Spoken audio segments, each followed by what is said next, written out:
Sound to your mind.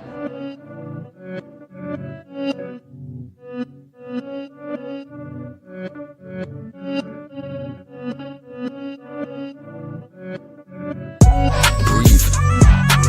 I stay quiet as I light on my loud light. Breathe.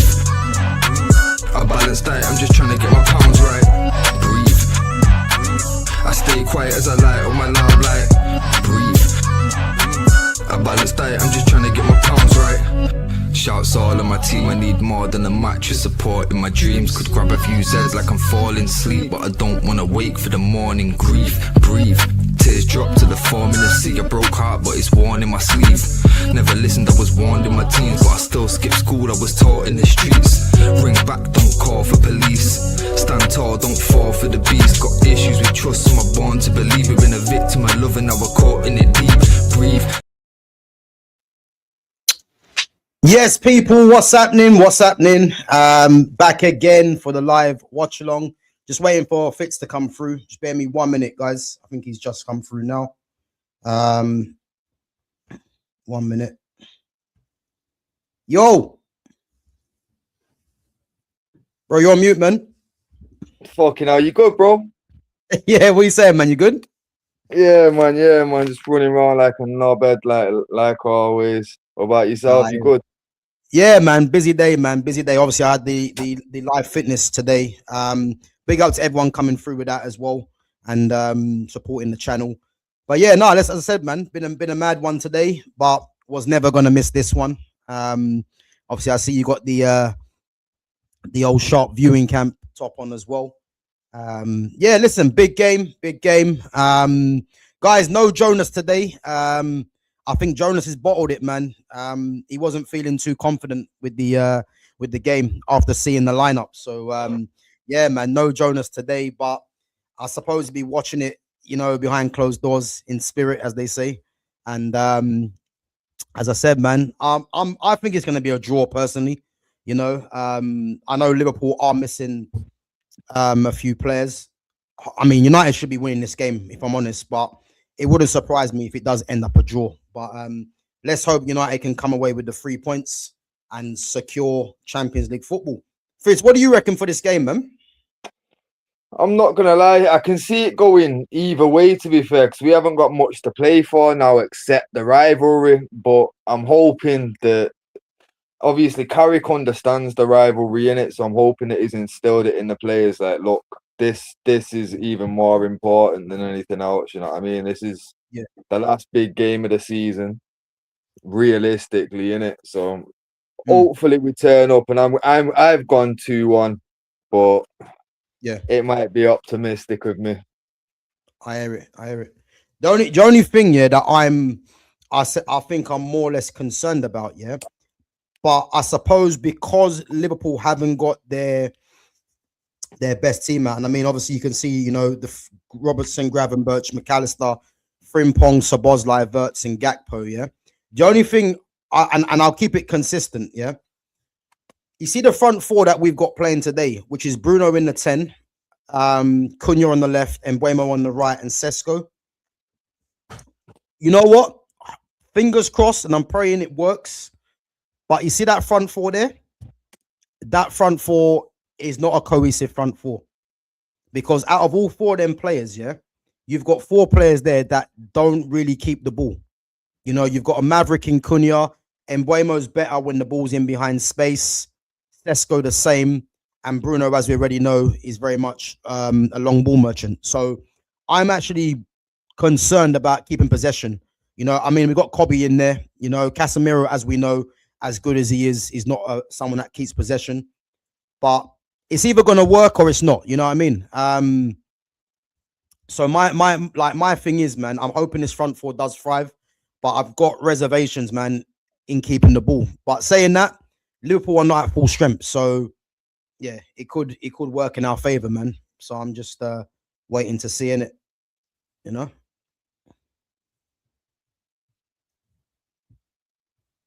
Big up to Foxy Danny as well. Says big up Gavin Fitz. Big up yourself. Big up.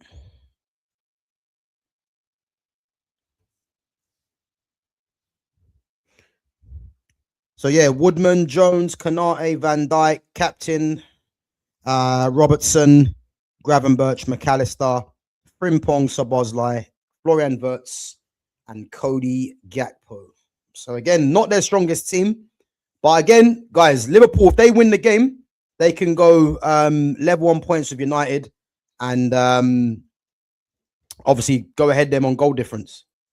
So obviously, let's hope we can get the win or even get a draw and cement Champions League football, man. That's the main aim. Big up to Lumi Rain. Big up, Lumi. Big up yourself. Big up, guys. Big up for coming on today at 12 o'clock as well, supporting the channel with the fitness. As I said, four rounds completed, 6 different exercises. So yeah, big up to yourself for coming through. May the best team win. I hear it. I hear it. As I said, hopefully we get the 3 points. But it wouldn't surprise me if it's a draw. You know what I mean? That's what I'm saying. But let's see, man. Let's see. Obviously, United making one change from the team that beat who was the last game we played? I forgot now. Brentford, innit? We play Brentford. Brentford, that's the one, yeah. So one change from the Brentford game, which is what's his name? Matthias Cunha coming in for Amad Diallo. Is it Amad Diallo that didn't start? Pretty sure it was Amad that didn't start, yeah. So, guys, predictions. What's your predictions? As I said, I'm gonna go with a 1-1 draw. Hopefully, I'm wrong, you know, but I'm gonna say a 1-1 draw. So Lumi says, Gav, how much money did the Gyökeres bet win you? Cover your ears. It's sore subject. Sorry. Now, listen, I cannot reveal that, but let's just say I was smiling at the end of it. Let's just say that, yeah. Let's just say I was smiling. But listen, Lumi, when it comes to bets, you're the one, you know, you're the one. The amount of times you're spot on with the results and that, I'm starting to think, have you got some sort of shares in Sky Sports? Because it don't make any sense, man, how you keep getting them spot on. But as I said, big up to yourself anyway.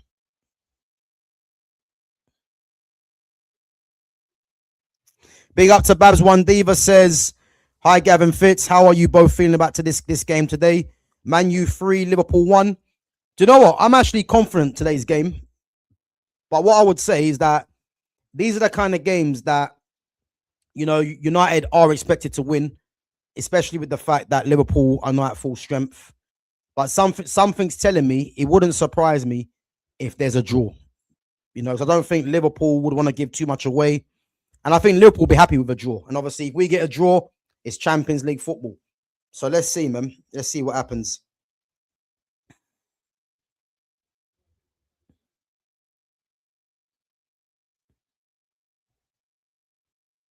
Foxy Danny reckons Liverpool 2-1.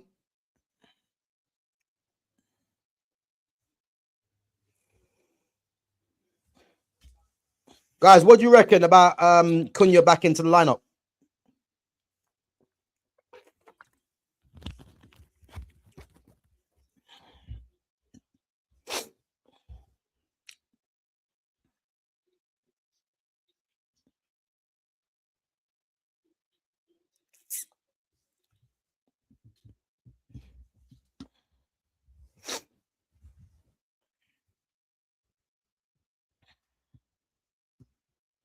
Virgil van Dijk, guys, he's under pressure for this game.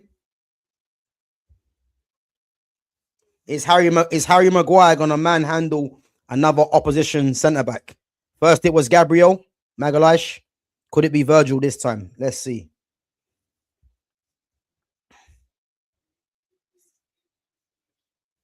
More than happy with a draw. Yeah, listen, we just need to get Champions League football, and then we'll just get ready to start getting some signings in. That's all I care about, you know. Obviously, kickoff just started.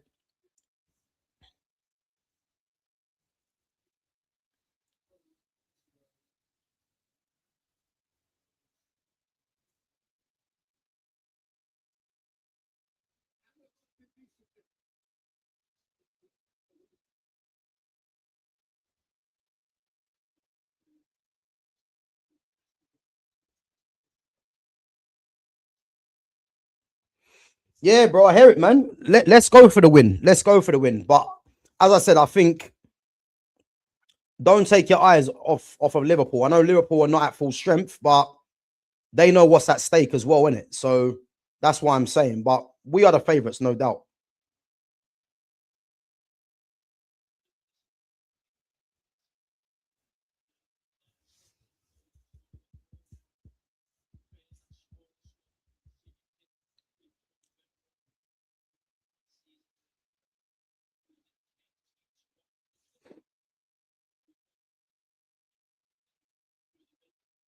Play them, Buemo. Good play. Good play, Sesko.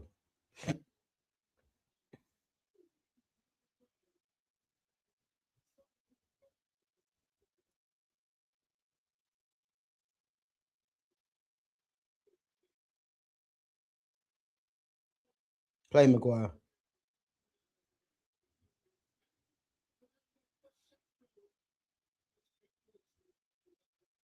Offside.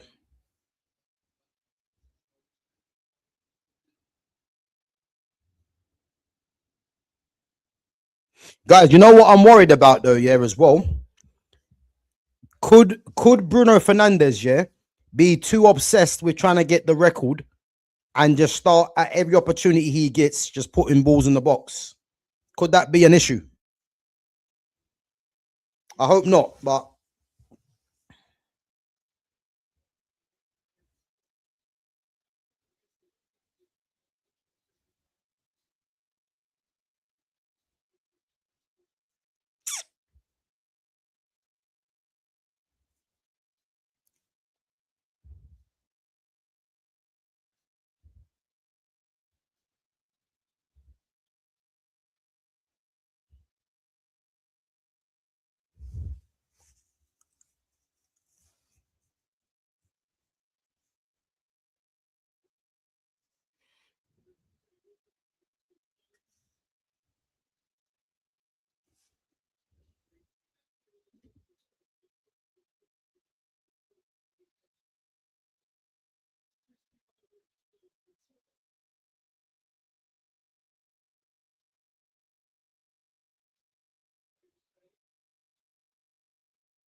go on then, Buemo. Ah, come on, man. Played, Cass.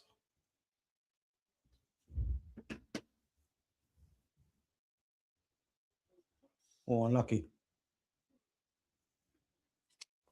Yeah, no, Fitz has just got just trying to sort something out, innit? Just trying to sort something out. So yeah, he'll be with us in a bit. Hey, what's Van Dijk doing with that lazy leg? Van Dijk started his antics already.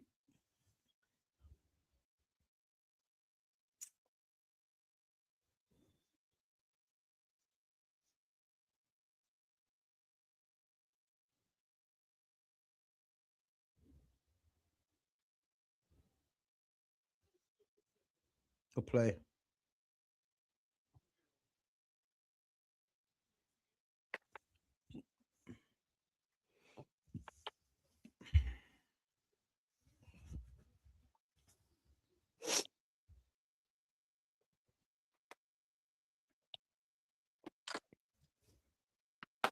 You're Cool. good, bro, yeah? Yeah. Cool. Do one.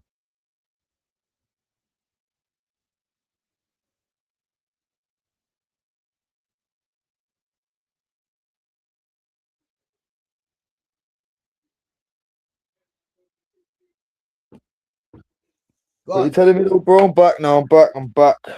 You're good, yeah? Yeah. Yeah, no. Listen, it's been a bit of a nothing game at the moment. United on the attack. In the corner kick now. What time are you on, car? I'm nowhere near a corner kick. So I'm on 521.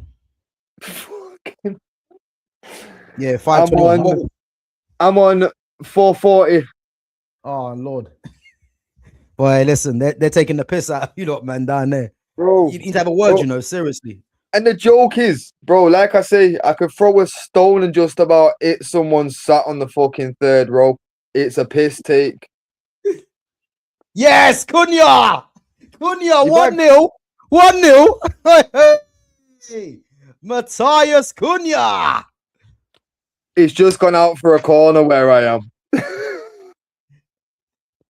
This Cunha, is left bullshit. footed. To be fair, he had 2 bites of the cherry, man. 2 bites of the cherry. Cunha. Where's Jonas? He's hiding. He's hiding. He knew I got on today, man. He knew. They're actually complaining about something. What are they complaining about? You can't complain. What are they complaining about? Let me see this. Is it, man? Let me guess. Is it Virgil complaining? No, it's you know what they're complaining about? I think for Cunha's goal, they're trying to say did they block the keeper's sight? But it's a deflection off of McAllister. Let me see this. So Gravenberch blocked it. Cunha's second chance. Okay, it's gone in. It's gone in off a deflection off of McAllister.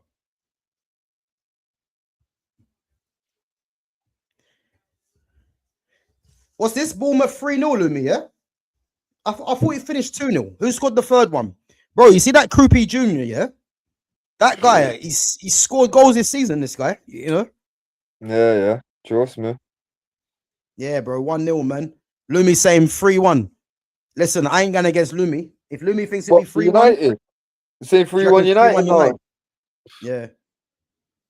Before kickoff, Lumi was trying to give it now. 1-1. It's gonna be close. It's come to the. You seeing the light now, Lumi? Yeah. 6:40. You're still behind, man. You're still behind. 7:40. I'm on. So you're a minute behind. Don't know what's up with the Wi-Fi in up north, man. But yeah, I'm on 7 now. Spot on. Okay. Pissed. I don't know, man. I don't know. Oh, Rayan scored, yeah? Listen, that Rayan's been a good signing for them since he's come to the club. Been a very good signing.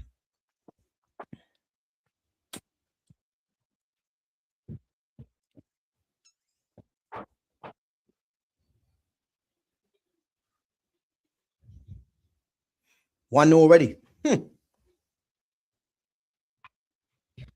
Yo, it's a good day in Manchester, lads and ladies.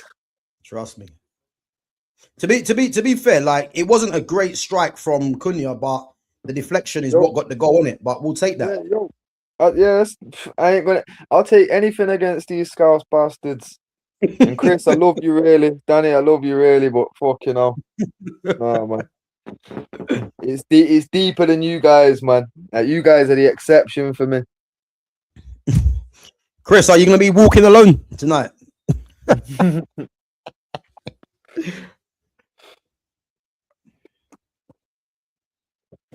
To be fair, at least there's plenty of them all to walk back to Liverpool together, isn't there? Shoulders to cry on for everyone. Trust me. Still early days, though, isn't it? You know what I mean? We just gotta. Yeah, we just trust gotta me. manage the game, innit? Fuck this totally up, but I'm gonna make the most of it while we can boast. Yeah, trust me.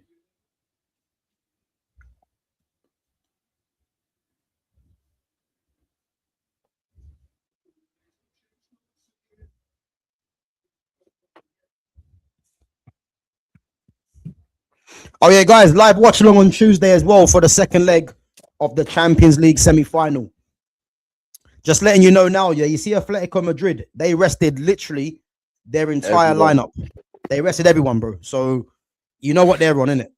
And not taking nothing away from Arsenal, because you know, if you guys haven't seen my short from yesterday, you know, Arsenal thoroughly deserved that. But I'll tell you one thing, yeah. That was one of the worst performances I've ever seen from an opposition team in the first half. Like, they were that bad. Like, it didn't make played heaven. It didn't make any sense, yeah. They were that bad. It's like they decided, yeah, that they wanted Arsenal to win that game because they couldn't keep the ball. They were who was the left back? Anthony Robinson. Like there was links to Man United. I don't want him. Yeah, he was ball watching. Like it was embarrassing, man. And to be fair, it should have been, as Lumi said, 5 or 6. And that's the only thing I might say, that might be kicking the Liverpool might be an annoyance for the Arsenal fans, because when you're playing against a team like that and you're beating them 3-0, you kind of have to go for more, innit? And what I would say is that City play tomorrow against Everton. I think City win both games, by the way. And I think for me, one of them things where City could score about 2 or 3 in either game. You know what I mean? So let's see, man. But Arsenal definitely deserved that win yesterday. But Fulham was shocking, man. I only got to catch the highlights in it, and I know highlights don't really tell a whole story. Oh, bro, it was awful, man. It was awful. Like they were that bad. Like they never showed up. They never looked like scoring. Never looked like scoring. Yeah. Second half they were a lot better, and that's why, again, if you're looking at the second half, it was 0-0. But Kobbie's his hamstring. Or is he all right? But yeah, bro, the first half was embarrassing, man. I've never seen a performance like that from a opposition team that bad. Fucking hell. Yeah, it was poor, man. Honestly. Well, like you say, though, take nothing away from Arsenal. Obviously, the pressure's been on. We actually was presuming they'll probably drop point there. You get me? Like they'll probably only get a draw there, but fucking hell, they went convincingly, did it. And I seen it to my boy last night, because my boy's an Arsenal fan, innit? Like the only Mancunian Arsenal fan I've ever met. But fucking, he was like, obviously was running through like both fixtures now, including Champions League, and I was like, to be fair, looking at the run of games now, obviously you've left City with the work to do. Now they're more than able to get the work done, but with them leaving the ball in like City's court, if there is a way of putting pressure on City, that was it.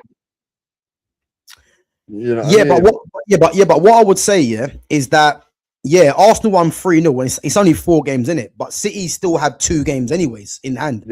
I think personally, if it was all games equal, then I'll be like, that's not a bad result, but they've still got 2 games in hand, innit? And City have players that know what's required, innit? Yeah. That's what I'm saying. Like, I don't really see it like the City fans or even City players will feel like they're under pressure from it. But if there is a way to put pressure on them, it's by fucking getting the result. Yeah. Oh, 2-0, 2-0. You're lying. 2-0. 2-0. I don't know. You know what? I don't Sesko, but I don't know whether that's a Bruno assist. Yeah. Let me see this. Bro, 2-0. Hey. Let me see this. Let me see this.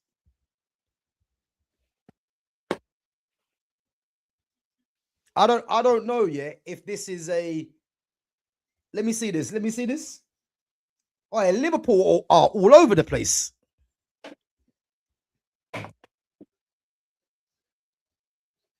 I think that's going to go as a Bruno assist, you know. Do you think? Yeah. The thing is, the initial ball we played to Sesko was a decent ball, yeah? Let me see this. Nah, that's not an assist. You can't get that as an assist. I just saw it for the first time, like going live then in it. So I'm waiting on the replay, but from first glance, that's not an assist. Bro, that's not an assist, sure. Man. The keeper saved it, yeah, and it happened to rebound off of Sesko. That's not an assist. Okay. Surely not. Listen, we'll take it though. We'll take it. Let me see it. Let me see it now on the replay. Bro, listen. Well onside as well. 2-0, you know, already. Yeah, that first ball in was decent, no, innit? The first ball in was good, yeah. No one set. See the header. Oh yeah. Keeper got to it first, innit? Yeah, keeper saved there. And he happened to I rebound. thought it was the header onto Sesko, and that's where it got finished. In the first viewing, I didn't even see. To be fair, fucking, it's just the keeper's Oh, pushed it out, handball. and it's Bro, Huh? they're checking handball. from who? Oh, don't do this, man. Handball from who? Sesko. Sesko. Do you know what? They might actually give that. Let me see. Oh, they're gonna give handball, bro.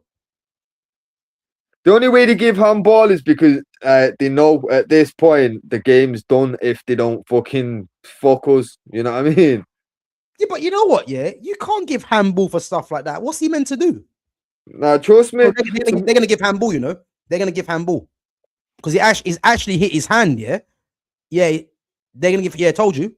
They're gonna give handball. It's actually hit his hand, yeah, but there's not much he can do from that.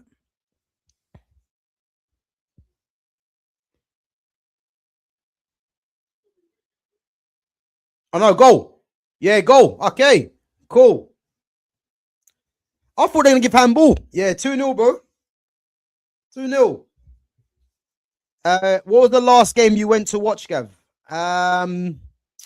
Boy, that's taking it back, man. I can't even tell you. It was years ago.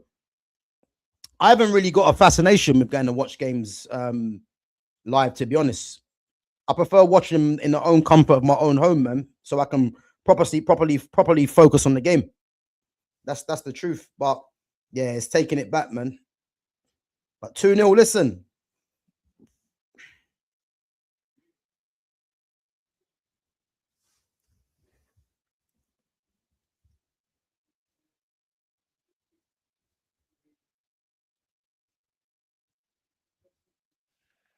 Jonas.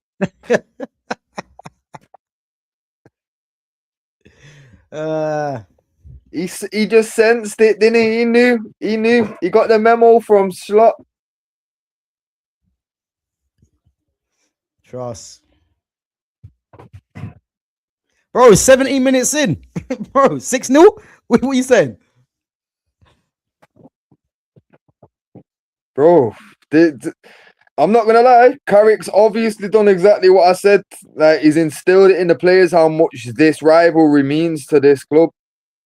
Because these men have turned up today, I can't lie. Yeah, trust me. Trust me. But again, could this be interpreted how you interpreted the Fulham first half? Is this just a case of Liverpool haven't turned up, or is it a case of we have? I've played Sesko. Hey, Sesko. Unlucky. I mean, to be honest with you, yeah, I wouldn't say Liverpool haven't turned up. I just think that they have. Well, if you look at both goals, yeah, both goals. One was a deflection, and the other one just rebounded off of Sesko. So you would probably say, if you're being serious, yeah, 2 lucky goals, but we'll take that. And they haven't had the rubber the green in it. That's all I would say, really. But in this kind of game, who cares, man? We're 2-0 up. That's all that matters. Sesko hit first, deflected onto hand. To be honest with you, it did actually hit his hand. So I'm actually surprised they didn't give it. But listen, we'll take that, man. I ain't gonna lie. We'll take that.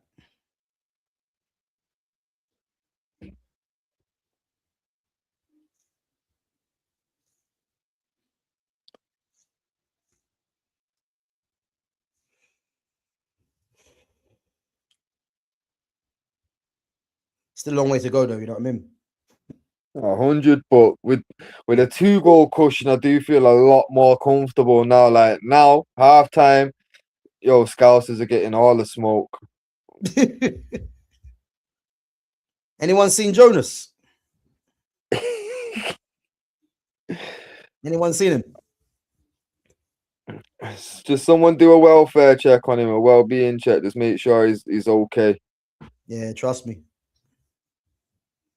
He might need a new TV by now. Send him the best wishes. Boy, let's see if Virgil can rally the troops. So right off, if they're relying on Virgil. Yeah.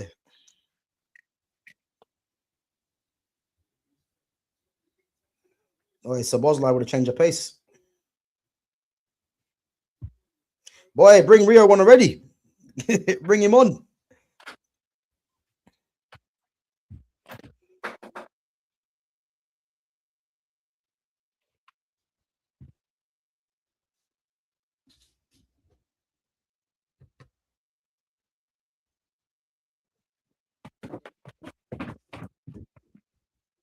Come on, defend that. Defend that.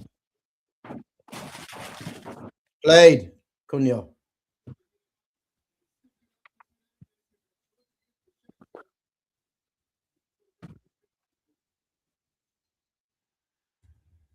Oi. Can I just can I boy, can I just barge the Sesko into the balls? What happened there? Fucking hell, Kanate, man. Oi, made man hit the camera thing. My lord. Fucking hell. Is that a corner or no, goal? Is it goal kick? Guys, are we still sticking to 3-1 Man United?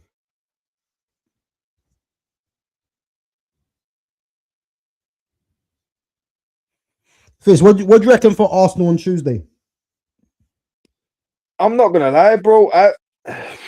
I do feel like they might actually make it through. I thought the first leg was gonna be the test, but Yeah. now I feel like they could actually make it through. But with the extra, the fact that all 11 players have rested, Yeah. it does make it a bit more tricky. But being at home, I expect them to fucking get across the line. But yeah, that 90 minutes in Budapest, I don't think that's going to be a fun watch for any Arsenal fan. I think whoever they get, it's going to be a fucking nightmare. Because like, no matter how good they think they are, for me, I will equate it to. Remember, we played 2 Champions League finals back to back and lost them both because we were playing the best team in the world. Wait, we're playing some good football, you know. Unlucky. So go on, bro. Go on. No, just obviously, fucking remember, we lost 2 Champions League finals on the bounce to the best team in the world. You know what I mean? And we were quality. You know what I mean? It's not like we were slouches. We thought we were the dog's bollocks, but ended up getting fucking taught lessons by Barcelona. You know what I mean? It's like I feel like that's how the final goes for Arsenal. I think whoever they make it there against, whether it's PSG or Bayern, I think they basically get sat in a corner and told, "You stay there, watch how we kick ball." You know what I mean? Yeah. But the only thing I would say though, the only thing I would say though, is that they've clearly let everyone know that their focus is on this Champions League. And the thing with Simeone, Simeone has made what? Since he's been manager of Atletico, I believe he's made what, 2 Champions League finals already? Yeah, he's done well, hasn't he? That's what I'm saying, bro. So obviously, to be fair though, people could argue, is Simeone essentially a fucking glorified Arteta? Because my man doesn't really. How many titles has he won? Nah, bro, you can't be saying that. How many titles has Simeone won? He's won a Premier League. He's won a La Liga. Won La Liga though. How long's he been there now? Like over 10 years. Nah, bro, let me check it now, man. Just double check it, because you're doing a disservice to Simeone, man. He's like, this is what I'm saying. I don't even think he has. Has he won a La Liga? Because Griezmann's never won a La Liga. Bro, he's won La Liga. I remember watching it. They beat Barca to it. Right. Okay. That must have been when Griezmann was at Barca, innit? I think it was. Yeah. Yeah. Because I know Griezmann's never won it, has he? Nah. Let me check it now. Yeah, but so yeah, he's won La Liga twice. Oh, fair play. I retract my statement. Two La Ligas, yeah. 2 Copa del Reys, 2 Europa Leagues, 2 UEFA Super Cups, and he's been runner-up the Champions League twice. Yeah. That's what I'm trying to tell you. So To be fair though, I will say, like the runner-up of Champions League don't mean shit to me because I know what you mean. Yeah, you know what I mean. But obviously, the fact that my man still has won European trophies, and on top of it, he's won the league twice. Like, yeah, I can't keep that comparison about Arteta. I thought all he'd won was like Copa del Rey type thing, innit? It's like, well, if that's the case, like, there's an argument, but nah, there's some quality there clearly. Yeah, 100%, bro. I think with Simeone, he's always been labelled with good play. We're playing some good football, man. But then again, Liverpool are not playing too much. Are playing decent as well. One sec, let's see this. Oh, he missed. Missed the target, Bruno. All right, listen, we're playing some good attacking football, man. Jonas bottled it, man. He bottled it tonight. He bottled it today. I think something come up, man. So he can't make the stream. Bruno, Jonas, I'm not happy with you because now I'm incredibly close to a fucking Liverpool badge when I shouldn't have been. I should have been over on that side, and Jonas should have been over here. Now I'm there. All this bullshit, bro. I was thinking the same thing, you know. I was thinking the same thing. But never in my life have I been that close to a Liverpool badge in my. Oh my god! I wasn't even gonna wear a United shirt today, but when I realised that I've got to be that close to their crest, I'm like, I've got no choice. Boy. One sec. Oh, unlucky. Do you know what? Liverpool playing some decent stuff, you know. They're playing some decent stuff. Just can't find the finish. But back to what I was saying, yeah. You see, what's his name? Simeone. I think Simeone's always been labelled with the tag of defensive manager, innit? But yeah, he's someone that when it's a tight game, he knows how to get over the line. You know what I mean? And I think the fact that he's rested literally his whole team, their focus on Champions League. Because if you remember as well, they actually got beat in the Copa del Rey final by Real Sociedad, I think it was. Yeah. So their focus literally is on this game, innit? And as we did say before, man, Arsenal have got to play full strength literally in every game up until the end of the season, really. Yeah. So let's see what happens, man. But that first leg, if we're actually being serious, yeah, that first leg really could have been. Well, it really should have been an Atletico win. You know, Griezmann hit the bar. I swear there was another chance as well they missed. I think the only chance that Arsenal had for me was the penalty shout from Eze, which for me wasn't really a penalty. Yeah. But I can't really think of any chance of note that Arsenal had for them to win the game, innit? But yeah, I think going away to the Emirates, they just beat Fulham 3-0. I think they'll be favourites, but I'm just thinking they've rested their whole 11, so there'll be no excuses, really, innit? Yeah. No, I fully hear it. I hear it. Like I say, I do feel like because they know like they can't win the league, they've crashed out of the Copa del Rey and that. Like realistically, yeah, the only way they can send Griezmann off on a high note in it. So I feel like there's gonna be a little extra motivation there, not only from Griezmann but from his teammates in it. Cause like obviously I'm seeing it everywhere. Like people talking about the fact that Griezmann's like had some mad curse on him. Like my man just can't win shit no matter where he goes. He leaves Atletico and then Atletico win the league title that season. You know what I mean? And he leaves Barca and Barca end up winning everything. It's like. Man's just he's moved to Barca made no sense though, innit? Yeah. I mean, I don't know who advised him to go to Barcelona, man, because you're basically the alternative to Messi, really. You're both left-footed, you're both forwards. So the only way Griezmann was gonna thrive is if he replaced Messi. But to go into the same team with Messi, it didn't make sense for Griezmann to go and do that. But he's a top player, man, as what he showed for France anyway. But I actually don't think he's going to start for Atletico in his second leg. I reckon he starts Alvarez and Soloff. if Alvarez is fit. Yeah. To be Yeah, fair, I I feel like Griezmann will probably work better coming on as a sub if he's getting used. Yeah, I don't think. I think he'll do that second leg. I think he starts Sorloth and Alvarez, and then Griezmann will come on. Yeah. I don't think Griezmann starts the first leg because they're away from home, and you can use Sorloth's physical presence to try and get up the pitch, innit? So I think that's what he might do. Second leg. Played Kobbie.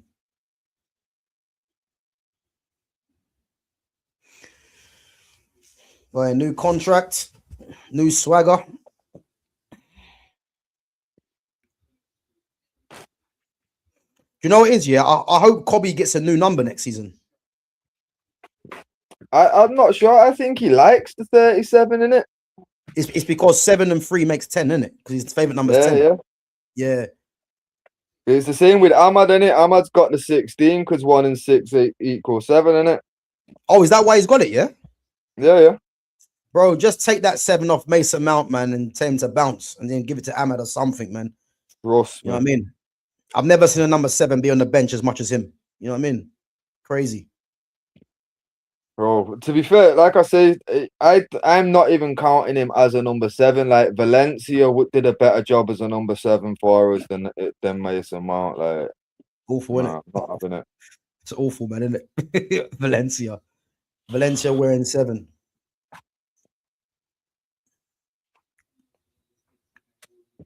So Arsenal are 6 points clear. Gyökeres already at 20 goals, the most goals in the debut season since Alexis Sanchez in 2014-15. Yeah, listen, I hear it, man. But it's gonna mean nothing, man, come the end of the season if you don't win a trophy. Like all these stats for no reason, man. You know, ask Harry Kane, man, for years. Harry Kane was getting mad stats for Tottenham. It mounted to nothing. And now he's at Bayern, mad stats again. It's resulting in trophies. So that's all that matters, isn't it? You know, that's all that matters. Usually, if you're getting great numbers or decent numbers, it usually amounts to trophies, isn't it? Yeah.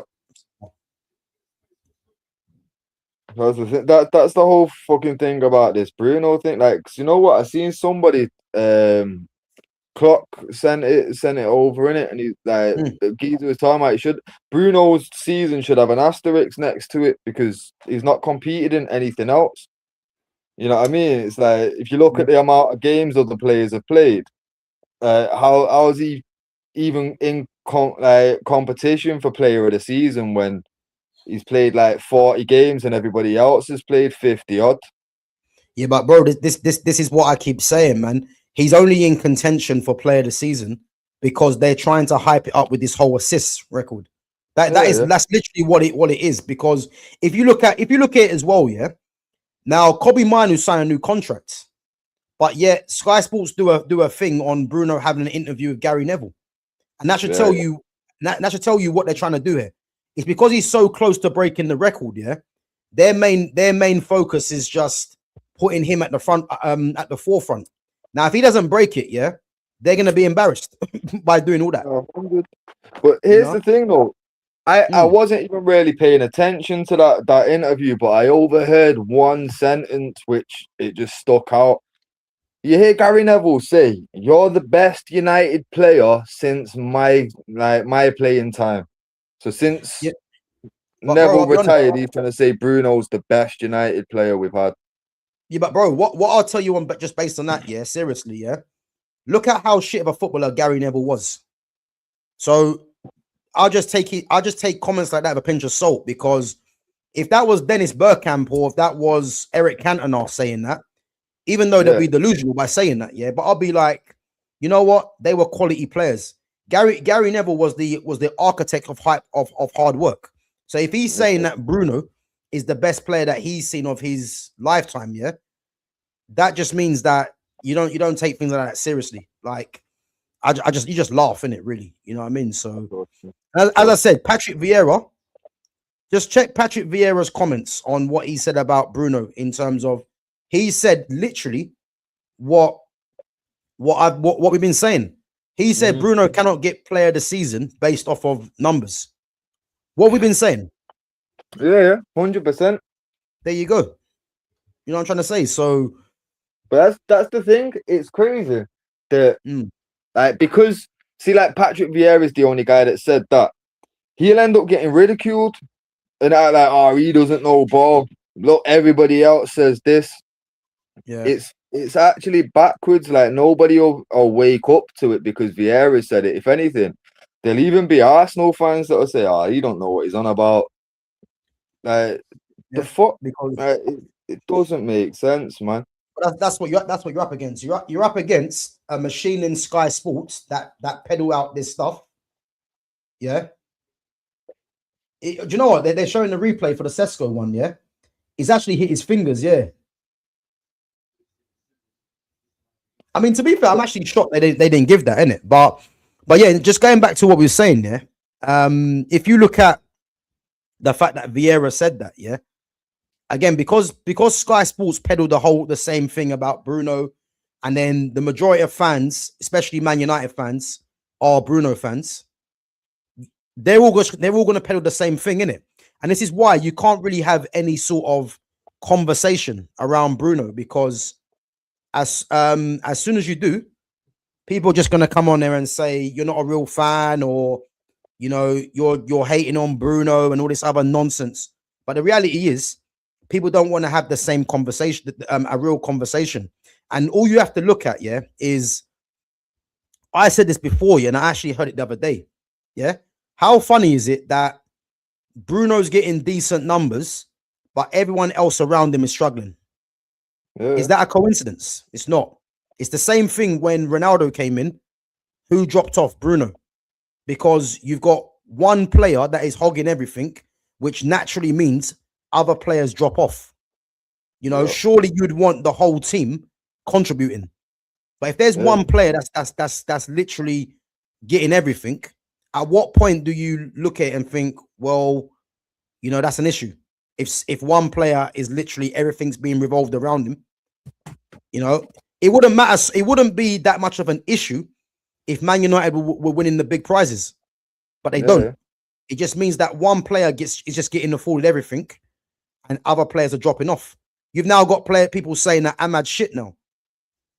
You know, Ahmad's not shit, but this style of play doesn't really suit Amad Diallo. He's a ball to feet player.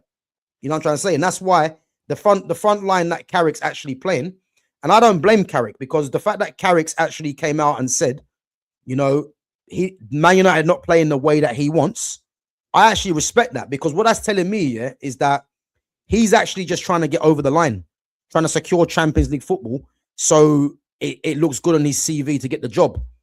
But then this is why I'm saying, yeah, come the summer, I want to see what players come in, because that will let me know what sort of football we're going to be playing next season. You know? Nah, serious. Mm. And to be fair, go on. You support shit Man United. I'm guessing you're a Liverpool fan. She must be a Liverpool fan, I'm guessing. Was that a female with the name Brass in her name? That's mad. Boy. Just an observation. Big up, dude. Big up, man. The first words, you support shit, you Man United. Sorry, I'm gonna come back with shit like that though, innit? Like, you can't expect me to bite my tongue. Apologies. Oh man. Billy Brass, you know, Billy Brass. Big up to Billy Brass. You know what I mean? Pure jokers out here. I hope you're not Liverpool, by the way. Nah. A Liverpool fan's not coming with that kind of confidence with this scoreline. That's probably an Arsenal City fan. Well, even worse then. Even worse if you're Arsenal. Maybe Lumi Rain this slides probably. I don't know. You know what I mean? Hey, 5 minutes to half time though. We just got to hold on, man. Bro, I'm so excited, yeah, just to confirm Champions League, because we can just start getting to work on some signings, man. You know what I mean? So 100%.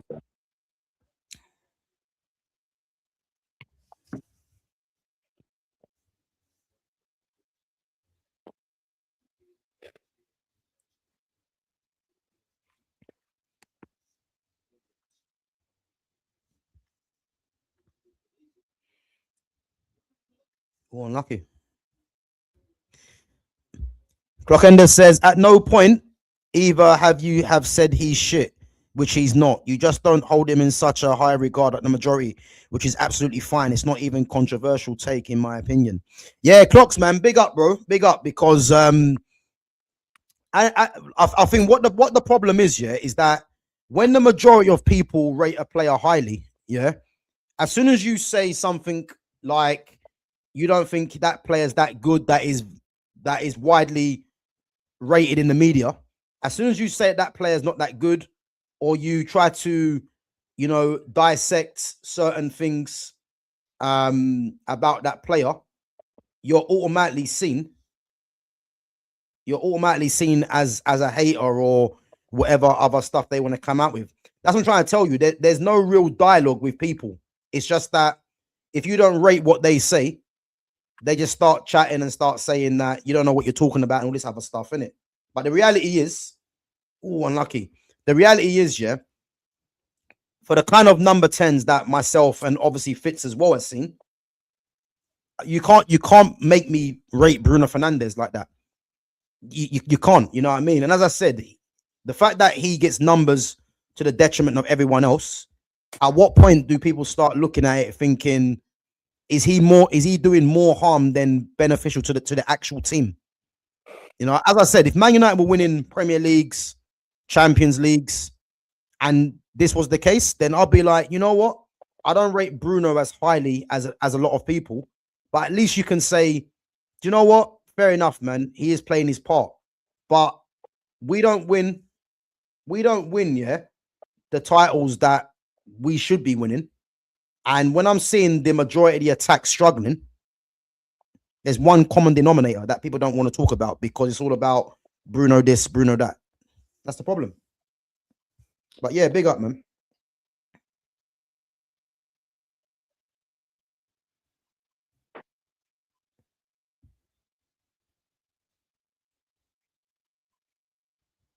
Is there any doubt at this point that Schlott is just hammering in a bald cap? Say again? Is there any doubt at this point now that Schlott is just hammering with a bald cap on? Boy, listen, let's not disrespect Slot, man. Fuck that. Let's disrespect him all day long. I know that'll make Jonas happy as well. Yeah, I hear it. Oh my god. 3-0. Oh! Line. No, just they're all over the place. This Liverpool team.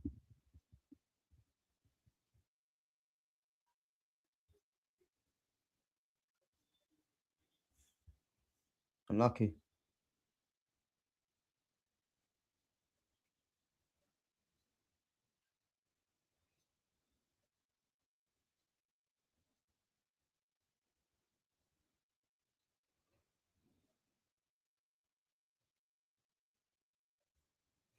Just got to see it after half time, then.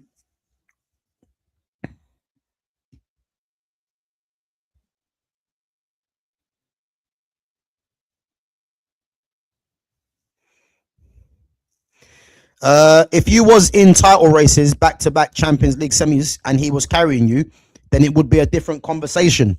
And clock enders, this is exactly what I'm saying, yeah? If we were doing this and people were saying that Bruno carries the... Oh, one sec.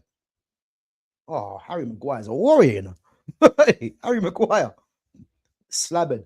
But yeah, no, as I said, if Man United were, Champions League semis, title races, and Bruno had these numbers, as I said, if people want to start saying he's carrying us, yeah, as much as I don't believe that, because this whole carrying term should only be used loosely for me, yeah, but you'd have to say fair enough. But Man United are not doing that, so it's like, but then the argument is, but if Bruno was in a better team or had better players around him, how good would he be? But people don't answer this question. Why is it that none of the top clubs have ever come in for him? Why is that? For a guy that gets all these numbers, yeah, no top team comes in for him. They might come in for him now because he's got a release clause, yeah. But then you got to look at the age, the money. So this I'm trying to say to you. And we've already seen in 2 European finals, he's failed to show up. That's another thing. So it's all well and good getting these numbers. It's all well and good. Oh, heaven's been solid, you know. It's all well and good getting these numbers, but it's not really leading to anything. You know, that's the truth. Good play. Go on. Oh, unlucky. Corner.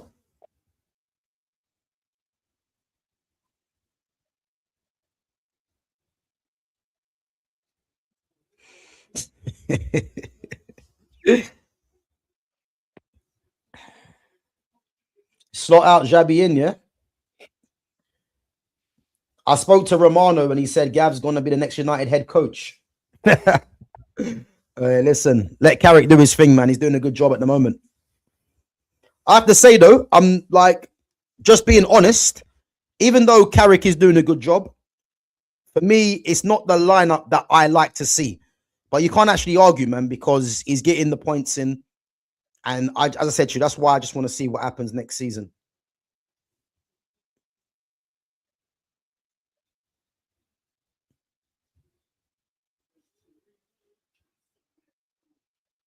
Corner kick. Is it corner kick? Oh, offside.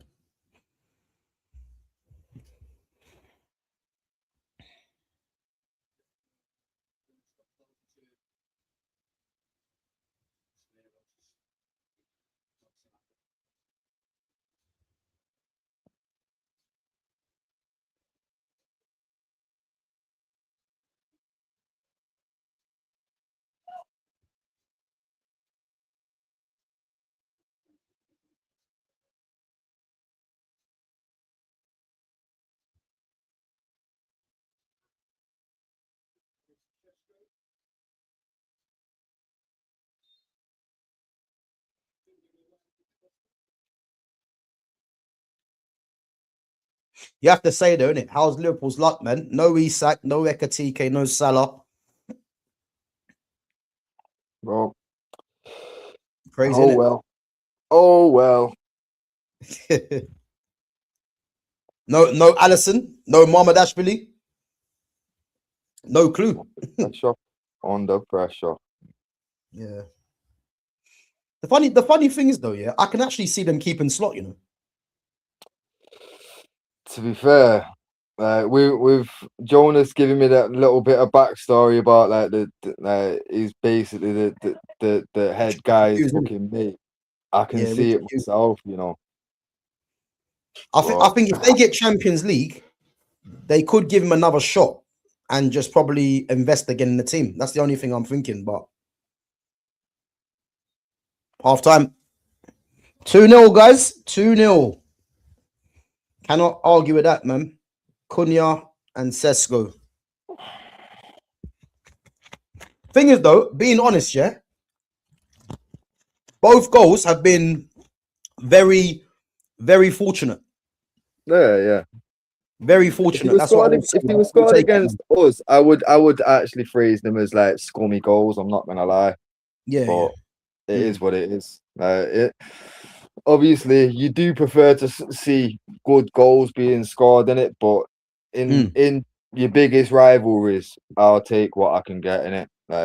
It's the scoreboard that matters in the end.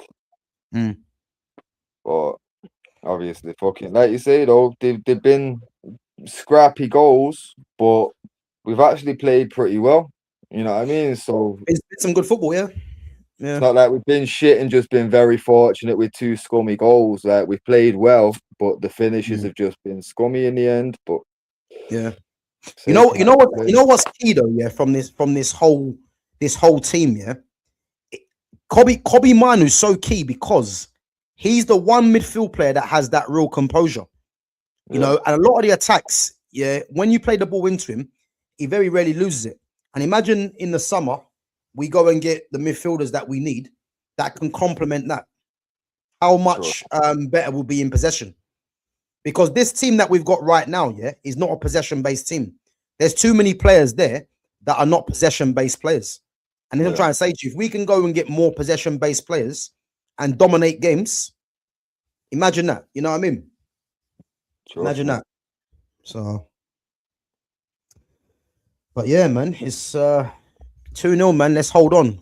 Cannot be losing the game from here, man. You know, and just gonna get some more goals. One more will kill the game off nicely. Say again? One more will kill the game off nicely for us. Yeah, 100. Best thing for them would be not to not get into Europe and rebuild with a different manager, but hopefully Slot stays. But the funny thing is, though, yeah, if Slot does stay, I mean, what is it? What do you reckon he needs to buy though? Because I think obviously, are they going to get a Salah replacement? You know, do they go in the market for another defender? Because I'm looking at them right now, Liverpool, what they need, yeah? They probably need another right back, another centre back. I think they need 2 midfielders, 2 central midfielders, a right winger to replace Salah. And that's it, really. So I reckon they need about another 5 or 6 players. Yeah. Well, for me, I think the biggest thing for if they're gonna keep Slot is his formation is gonna have to change his formation, and then with them extra few signings, fucking they could be. And like what's been said there, if realistically, us not being in Europe this year, there's no way we would have gone from 15th to 3rd with European football in there as well. It's not happening. You know what I mean? So it could be the best thing for them. Yeah, but like I say, it could be the best thing for them because, like I say, we've seen it firsthand. Like, yeah, it's we've been the brunt of a lot of jokes, but at the end of the day, people can't argue with where we are right now. You know what I mean? But the one thing I will say is just giving him another season with a fresh take on a fresh formation. Yeah. It already seems he's lost a lot of the players. Is that going to make a difference? I hear it.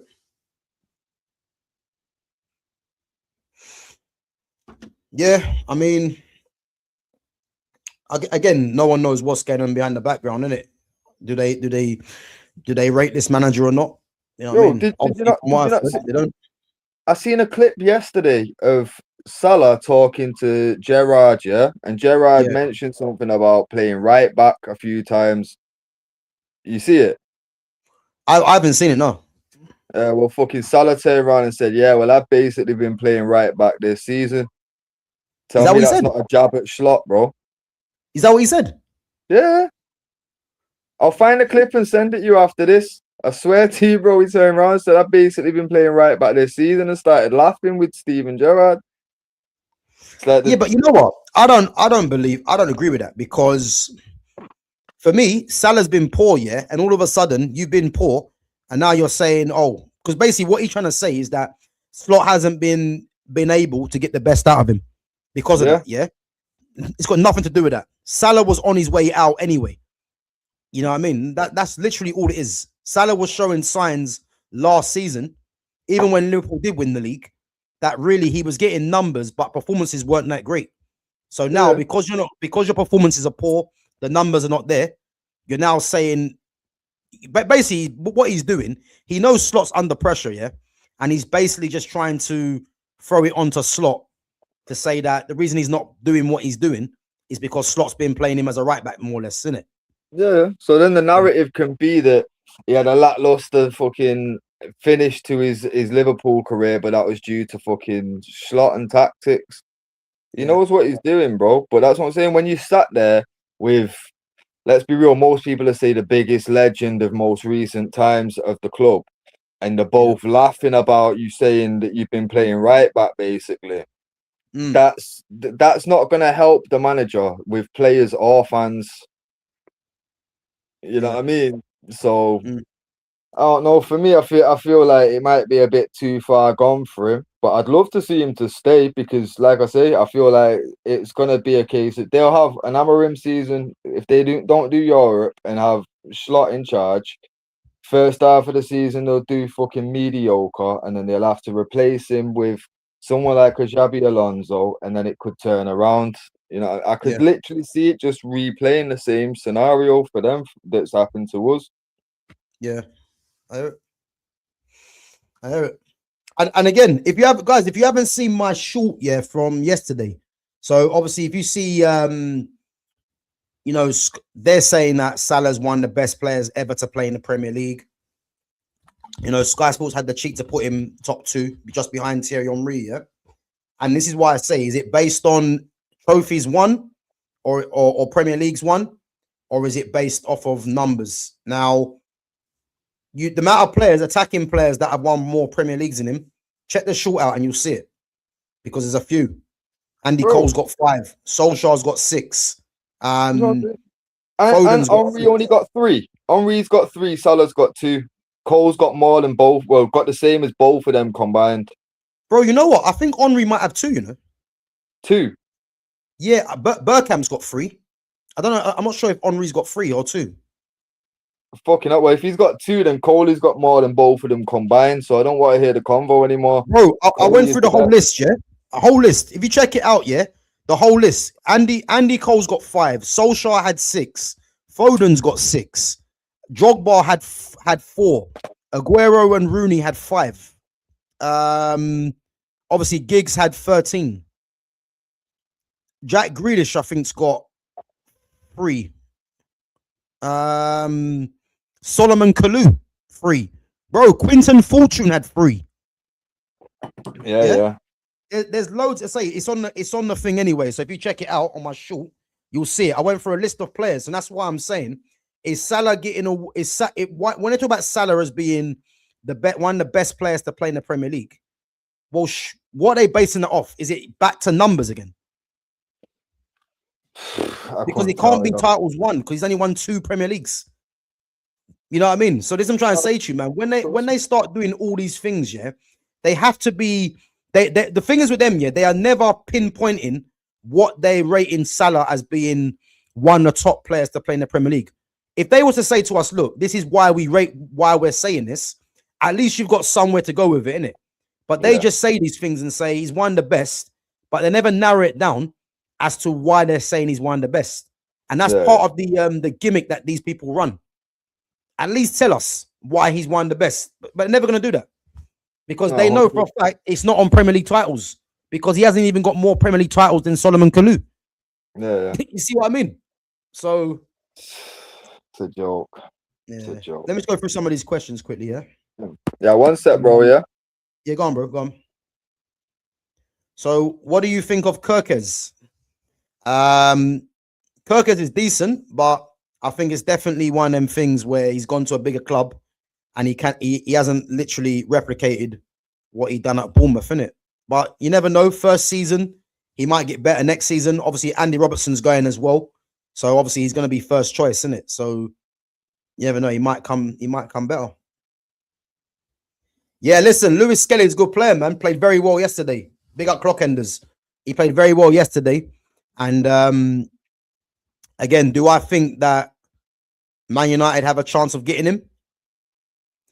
I think there's a chance, but the way that he was embracing with Arteta yesterday after the game, you know, could that be a sign of him staying? Who knows? Who knows? As I said, when this summer hits, when this window opens, we can see what's going on. But do Man United still target him? I mean, I'll take him. You know, someone that can play centre mid and left back, and he's a good player as well. So, and I think what he's done, he's given Arteta a problem for the second leg, because the performance he put in yesterday against Fulham, even though Fulham were poor, you know, he's kind of told Arteta,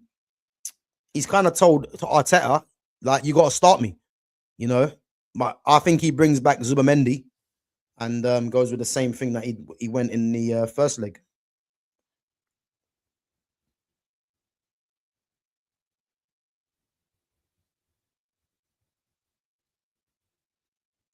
Why do you think both teams are losing the ball so easily?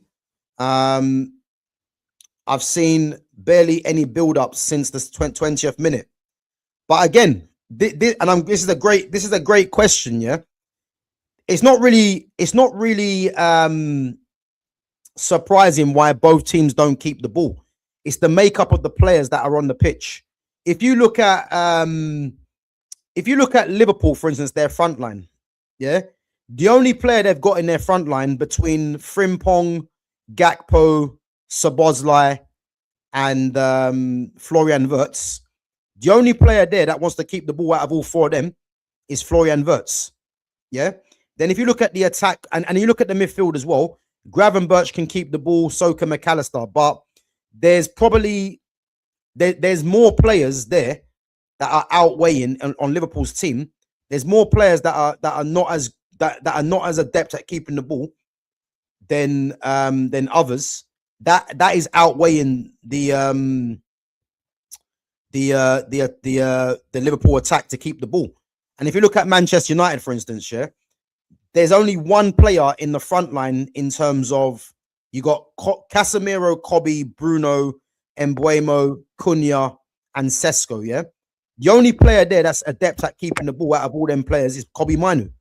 The rest of them are either you got a maverick, as I said, in Cunha, and then you got other players that are more effective without the ball. So again, there's no surprise why the game is back and forth, because the majority of the players on the pitch are not adept at keeping the ball. Whereas if you go to a PSG, Vitinha is comfortable on the ball. João Neves is comfortable on the ball. Zaire Emery or Fabian Ruiz is as well. Dembele, Kvaratskhelia, Doué. You know, the majority of their team are comfortable with keeping the ball, and this is what it is. And it's not really a surprise. You go to Bayern Munich, for instance, Harry Kane keeps the ball. Michael Olise keeps the ball. You know, even if you got Musiala and Luis Diaz, they're not as adept at keeping the ball as Olise and Kane, but they're still, you know, players that can keep the ball. You know, and they're the two best teams in the world. And then obviously Barcelona, as we know, they've been built up on keeping the ball. So that's why I hope Man United can get back to, you know, having more players that are more possession based. Because if we've got more players that are more possession based, we're going to see better football. It's just that simple. Let's see this.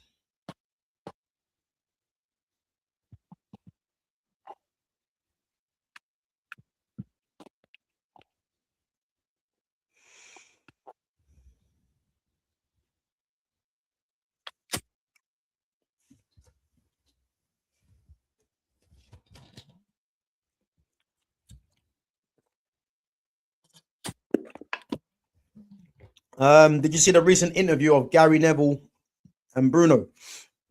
Now, to be fair, I know obviously they've got an interview out, but I haven't watched it, man. I don't want to listen to them guys. Ahmad's coming on. What, is someone injured? Is someone injured? Maybe they're just easing Cunha back. Nah, Cesar's gone off. Sesko? Yeah. Carrot's giving Ahmad that confidence, boy.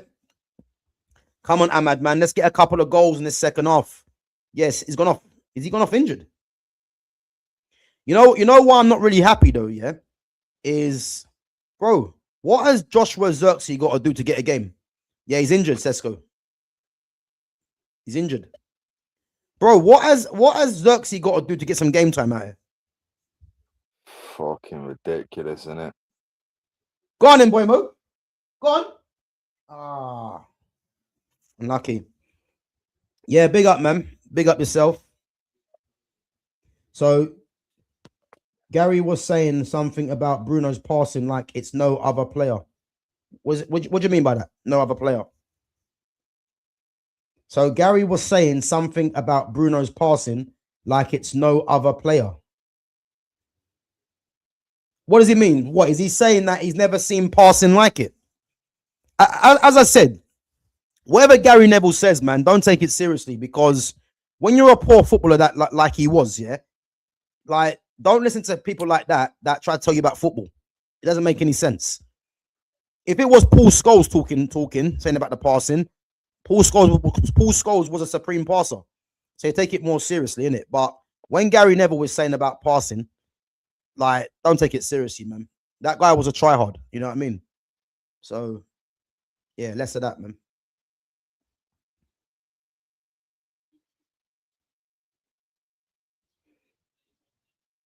Played. But man, Gary Neville's a guy, yeah, that spent his whole career at United. And you know the best thing United fans could say about him was that he hates Scousers. There Yeah. was nothing positive that we could ever say about him other than that he hates Scousers. I'm convinced we kept him for as long as we did just to wind up Scousers on Derby Day. Right, it wouldn't surprise me, man. It wouldn't. Oh, Ahmad, come on. Give the ball away. Come on. Go and win that back, Ahmad. Oh, fuck off. 2-1. Oh my god. Bro, Ahmad's gonna get criticism, you know. It's a great finish from Szoboszlai, to be fair. Ahmad played a square ball, got cut out. And you're joking. Ahmad played a square ball, got cut out, and Szoboszlai, to be fair, good finish.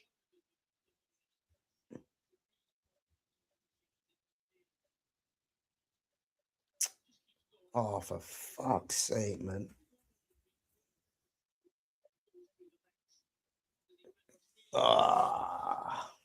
Yeah, he just misplaced the pass then. Yeah. Yeah, but bro, you know what's gonna happen now, innit? They're just gonna get onto Ahmad now. Yeah.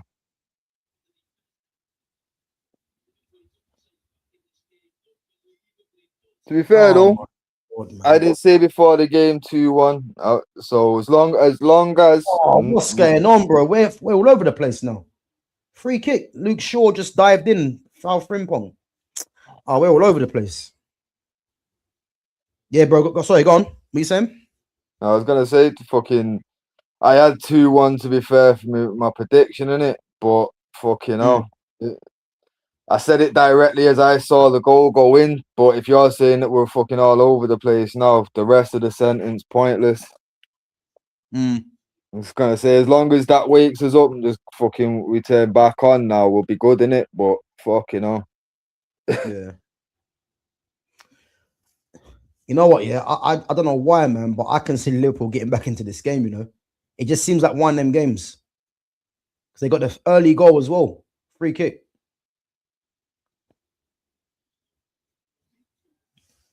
Play, goal kick. Yeah, Gary was saying apparently Bruno doesn't pass the ball like any other player. Gary chats too much. Yeah, he's a clown, man. He's a clown. It's him.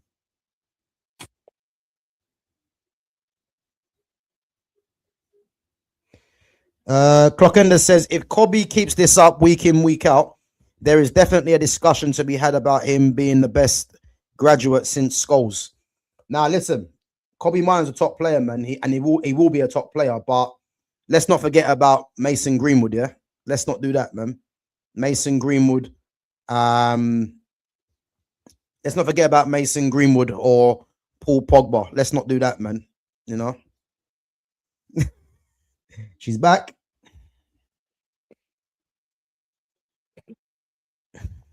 Is this Kevin in disguise? Oh my god. You're actually called Brass? That's crazy. Hey, listen. United is so shit, you know. Hey, Brass, who do you support then? Let us know, man. Let us know. I love that your new nickname's just gonna be Brass to everybody. Working overtime, as they say.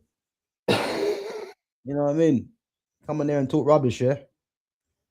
Go on then, Buemo. Go on. Oh, Buemo, what are you doing, man? Cruyff turns in that.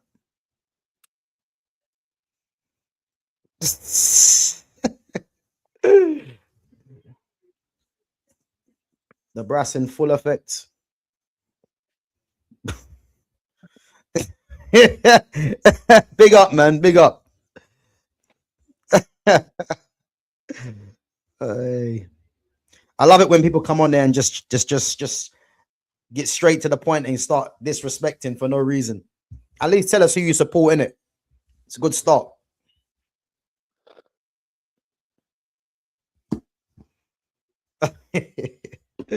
Yeah, trust me, man.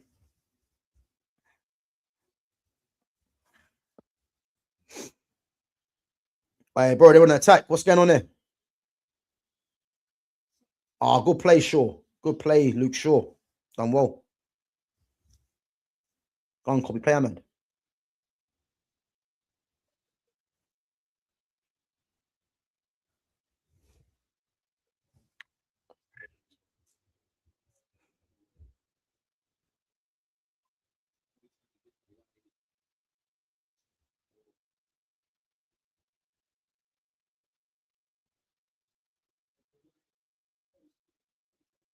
Oh, good tackle, Maguire. Good tackle.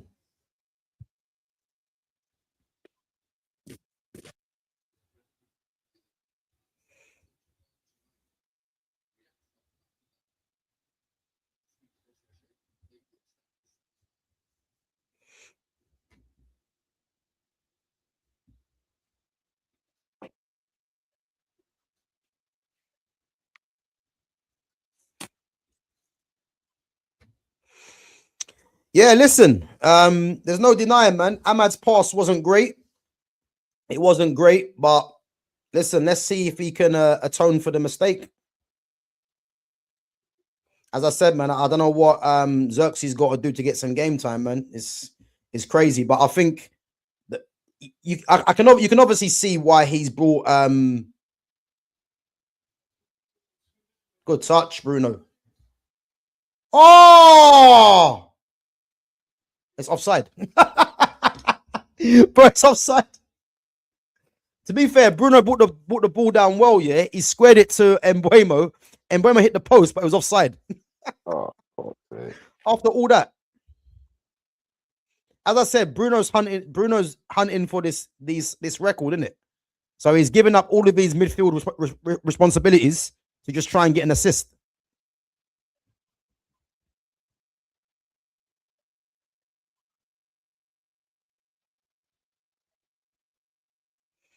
Yeah, trust me, man. Brass, come on there with some smoke. Now she's left after receiving the smoke. You know what I mean?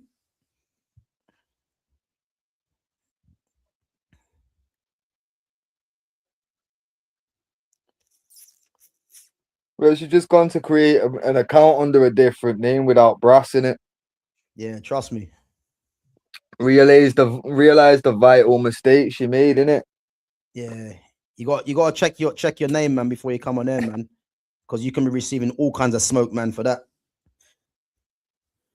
What was her name? Donny Brassington or something, wasn't Nah, Billy like Billy no mates. it? Yeah, listen, man. Billy the That's Brass, you know. That's a schoolboy error there, Brass. You know, schoolboy error that. 54 minutes, man. Guys, I'm telling you this now, yeah. I can see Liverpool getting back into this game. Stop saying things like that, Gav. Bro, I'm telling you, man. I've seen these games all too many times. That early goal as well, yeah. They're gonna get confidence from this. I'm telling you, bro.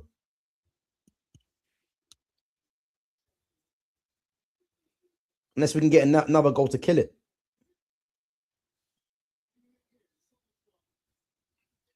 Oh, unlucky. Oh. See, they're growing into the game, man.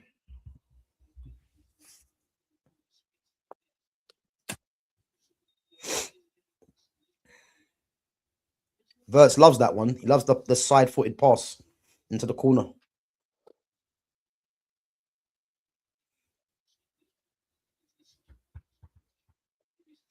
Oh, what's he doing? What's he doing? Oh my god, bro! What I tell you? What I tell you? What's Lemens doing? What's he doing? Oh my lord, bro! What I tell you? 2-2.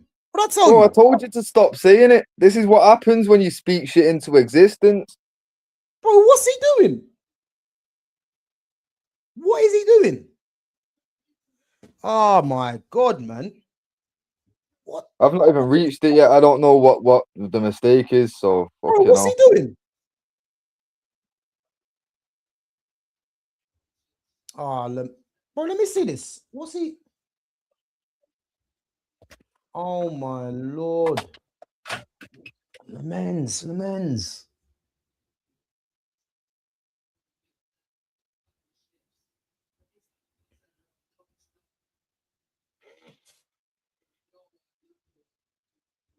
Oh, you're joking. Johnny Hillman, let's see if you you put another comment in. Otherwise, I'm gonna realize what you're on. Let me see, yeah. Let me see if you put another comment in. Let's just say, man, I'm on to you people from long time. Hopefully, you put a comment in. Lamens has been very good, but let's see if you put a comment in.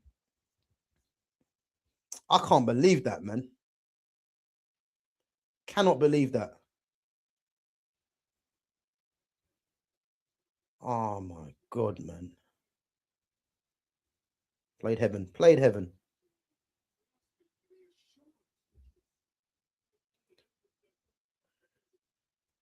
Bro, all 4 goals, yeah, you could arguably say have been mistakes.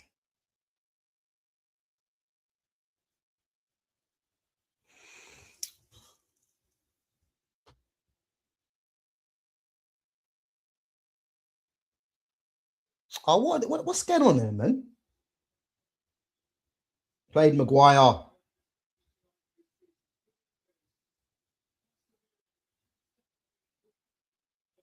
Oh my God, man. But we're getting overrun in this midfield, you know. Bro, I'll tell you why Casemiro and Kobbie Mainoo are struggling, yeah? Because this is what I'm trying to tell you. When you've got Bruno Fernandes playing gung-ho to get assists, he's not helping the midfield. This is what people don't realize, yeah? All of a sudden now, it's Kobbie Mainoo and Casemiro are struggling. So where's the third midfielder, Fitz? Where is he? He's playing left wing, right wing, everywhere but helping the midfield to try and get numbers. You know what I'm trying to say? But these people don't want to talk about it. But now all of a sudden it's Casemiro and Kobbie's fault. They're struggling. Why are they struggling? Because they're playing against 3 midfielders. That's why. Gravenberch, McAllister, and Szoboszlai. And Bruno's playing left wing, right wing to try and spam balls. But these people ain't gonna talk about it. That's the problem. Kirkes is coming on now as well. Crazy, man.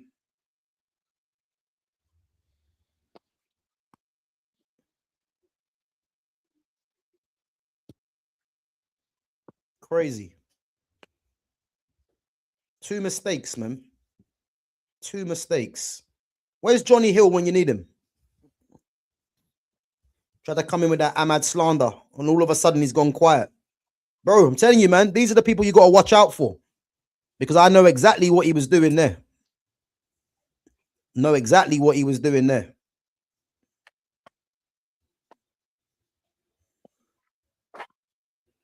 2-2, man. Damn.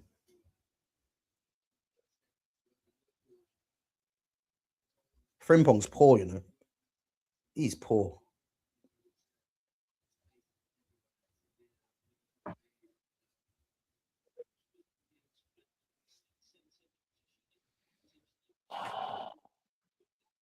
Bro, just get Bruno to drop slightly deeper to help them in midfield.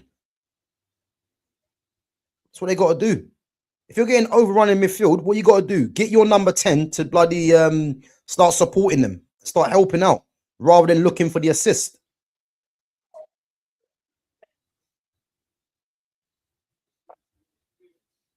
Go on, Bruno. Played.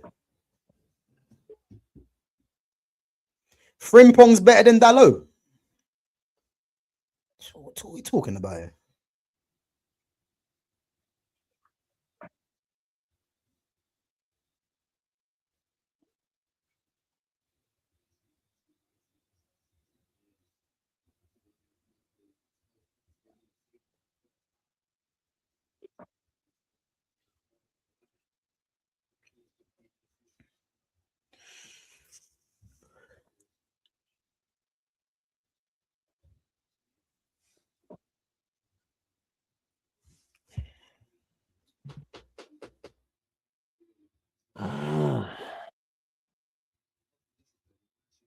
Why is Bruno on right wing, bro? Why? Why is he on right wing? Bro, why is he right wing? Seriously. And you wonder why we can't control games when you got your number 10 supposedly playing right wing.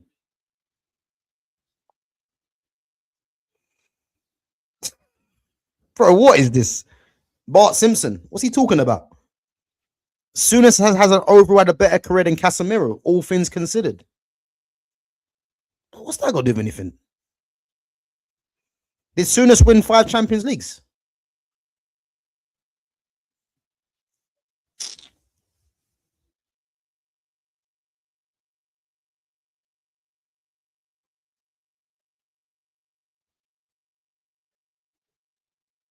To be fair, anyone defending Graham Souness and trying to like, you know what it is anyway. But look at the player that he's trying to compare him to as well, bro. Like, you know what it is. Oh, come on, man. These people think this. Oh my lord, come on, what are we doing? Fuck's sake, man. Yeah, but bro, listen, you know what these people are on, innit? This is part of the fan base. Actually, no, he might be a Liverpool fan. Take it back. More than likely. Yeah.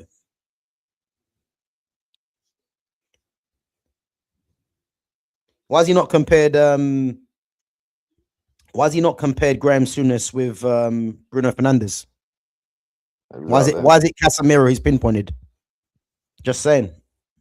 You know what I mean? Mm-hmm. We know what's going on there.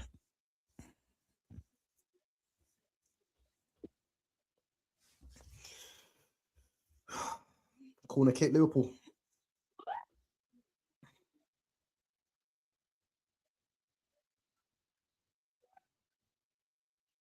Now listen, Graham Souness was a glorified hatchet man. That's all he was. Graham Souness was a hatchet man. That's all. That's literally all he was. Just to take man out, and that's it, really. I heard people tell me he's a top player. Nah, not for me, man. Not for me.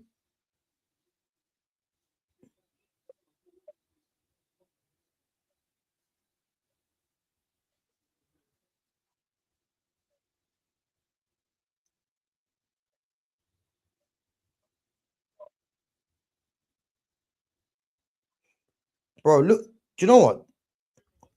Oh, good ball, gone. Ah, bro, I'm telling you one thing now, yeah. Like this midfield is all over the place. There was literally like no one like within. Casemiro played a long ball, yeah, but there was literally no one in that space ahead of him.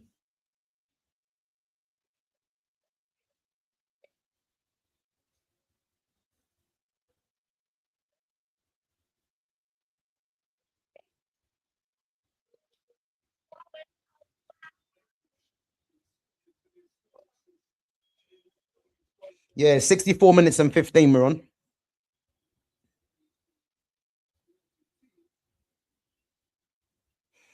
Guys, I'm gonna try get the timer, you know, just to make it a bit more easier as well.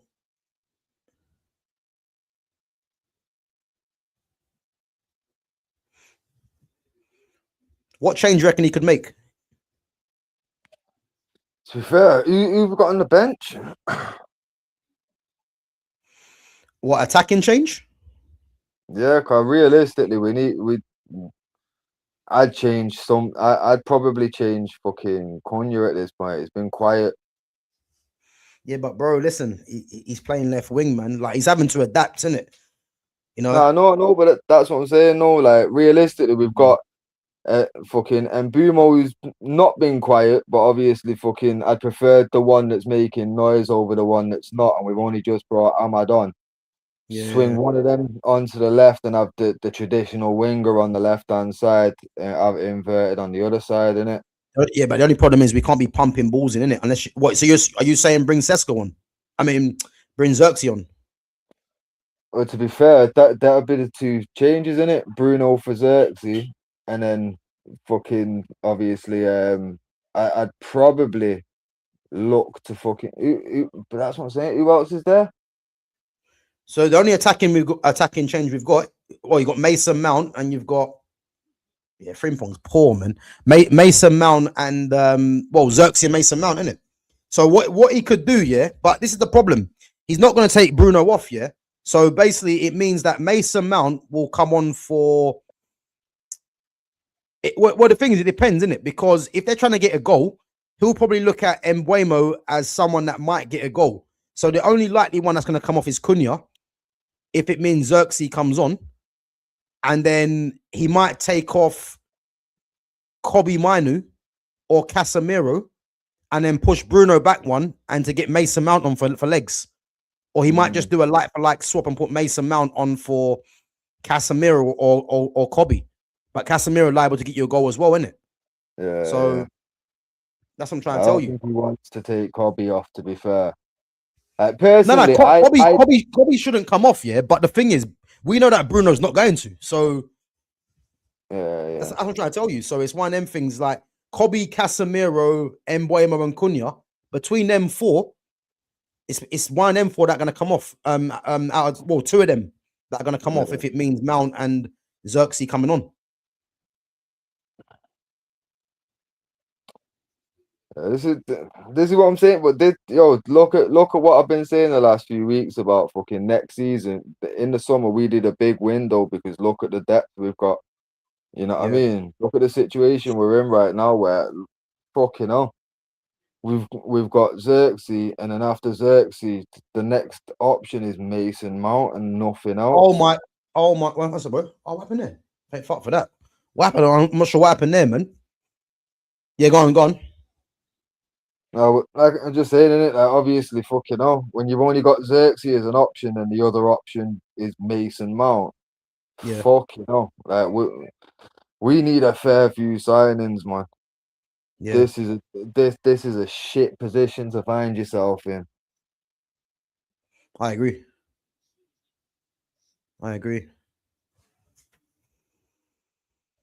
We're inviting pressure, though. I'll tell you that.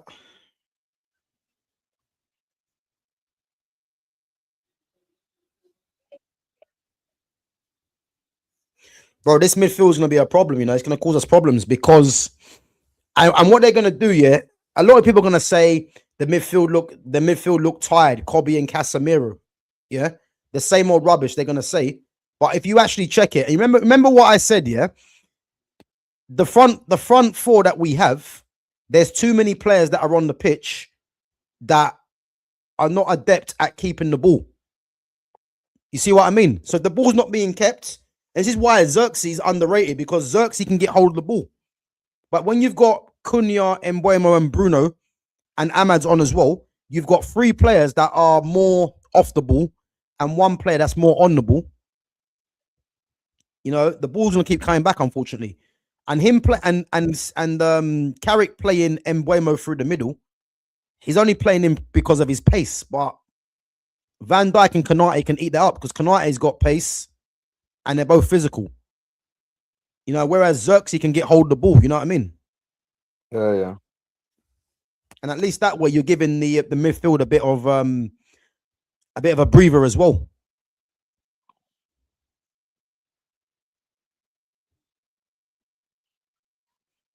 Go on, Ahmad.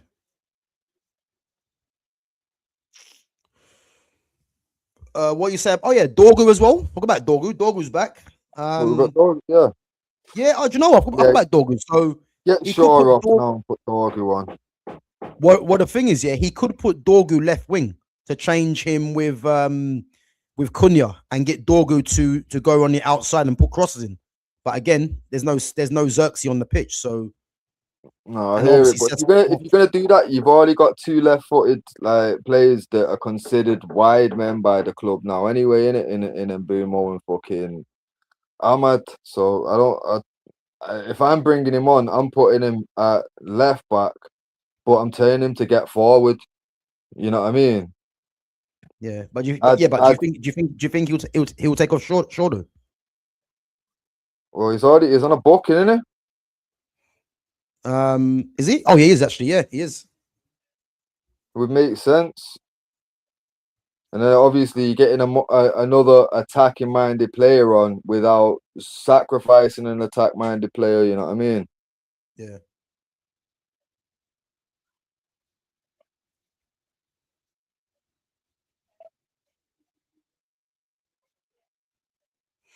Free kick, United.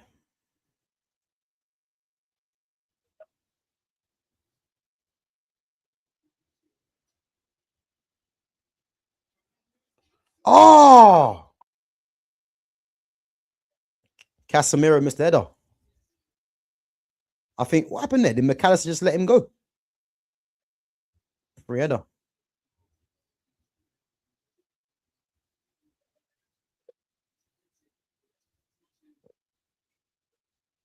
Good play. Good play.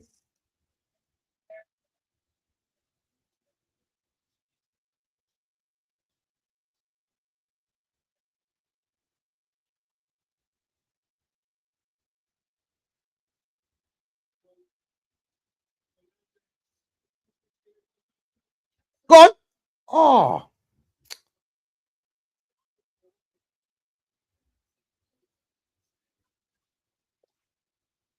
Yeah, and that's why there's no look. So if Casemiro's playing if Casemiro's playing, yeah, like a forward, who's gonna fill in from them? Because they're gonna end up getting overrun in the midfield.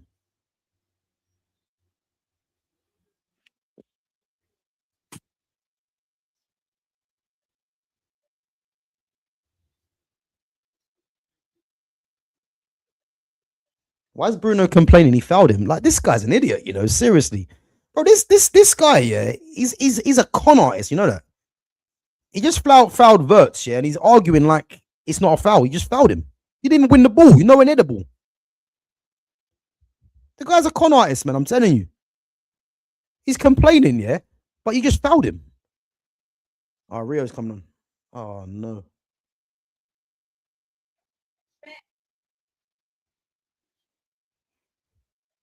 Thing is, if he can isolate Dallo, yeah, it's gonna be a problem. But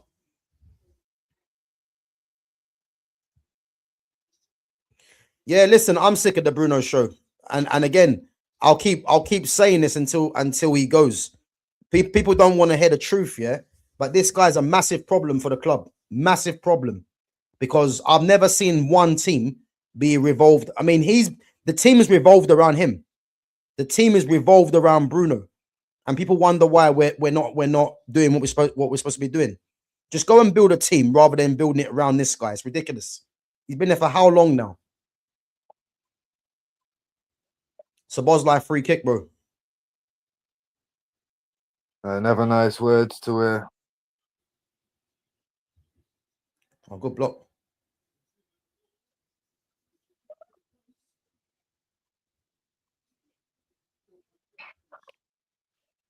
Play Cunha.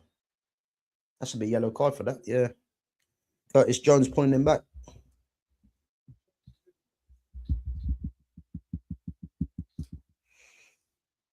Yeah, clock enders, man. It was a stonewall foul. I don't know what he was complaining about. I mean, Verts was going down a dead end anyway, and he just fouled him. Yeah, Dorgu's coming on. Why is Xerxes? He can't even get no game time, you know. It's madness.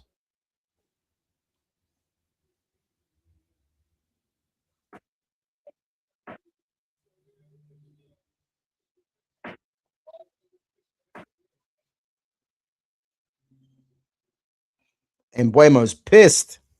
He's not happy. He's not happy.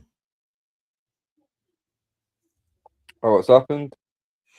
You can tell so Dorgu's coming on for Mbuemo, but you can tell Mbuemo's not happy because he was saying stuff as he was coming off before he started clapping. But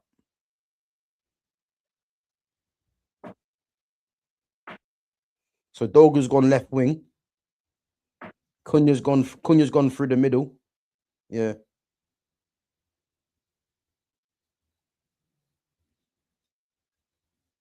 But you know, bro, you see the problem is here now, yeah. Rio's the youngest player to play in the Man United versus Liverpool game. Youngest player, you know, to play in the Man United versus Liverpool game. That's if crazy, it was Owen before that, that's the only reason of bringing him on now.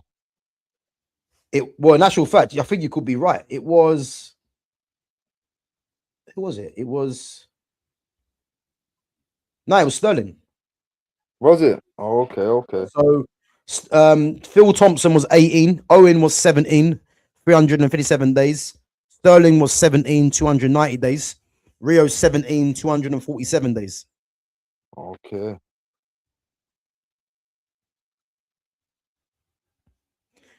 Bro, I'm saying this now, yeah. If we lose this game, yeah, I just hope it's not because we're just not keeping the ball in this midfield, because good play, go on. Oh, unlucky. Go on, Kobbie. Kobbie! Yeah. Kobbie Mainoo! What a finish! What a finish! Kobbie Mainoo! One sec, bro. Before I've even seen this goal, clock enders, chat to me. Chat to me, clock. Kobbie Mainoo. Kobbie Mainoo. What a finish. What a finish. Bro. This Amorim had this guy rotting on the bench, you know. He had him rotting on the bench. Kobbie. What a finish. What a finish. What a finish. Oh, man. Kobbie Mainoo. I feel vindicated every time I watch him play. Bro, look at the finish. Bro, do you know how much of a difficult finish that is? To keep it half volley, side foot, bottom corner. What a finish. You might have something with the Scholesy comparison, son. Yeah, listen. Kobbie Mainoo. New contract. Hey, listen. Come on. And that's how you pay back a contract. You're damn right, bro. You're damn right. Bro, you have fans trying to say get Kobbie out, you know. Get Kobbie out. What a finish. What a finish. Bro, when it comes to finishing, yeah, as a midfielder, this guy's got it. I'm telling you. Kobbie Mainoo. Kobbie Mainoo. Ruben Amorim had this guy rotting on the bench, you know. Rotting on the bench. And let's not forget, this isn't the first big game he's turned up and put one in the back of the net for us neither, you get me? Bro, he's a top player, man. Top player. Kobbie Mainoo. What's he, 20, 21? I think he's 20, isn't it? I think he's 20. Nah, he just turned 21. He just had his 21st the other day. Oh, yeah, of course, yeah. What a finish, man. Let's hold on for this. Let's hold on for this, man. If I'm Carrick now, yeah, Xerxes needs to come on to hold the ball now. We're in the lead, so you don't need to be going up long ball and just trying to flip in, you know, playing the counter. Just get someone to hold the ball.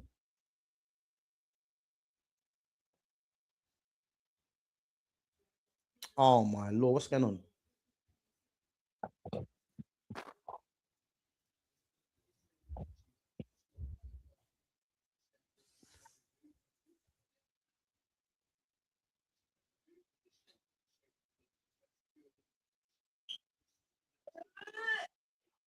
We got to try and hold on there, man. Bro, 10 minutes.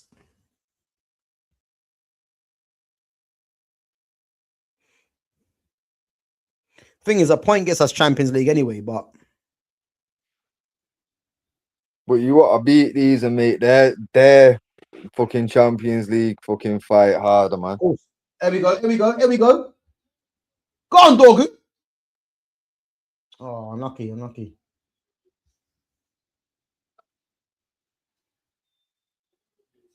Bruno might be off. Good. Wait, has he been booked already? Who, Bruno?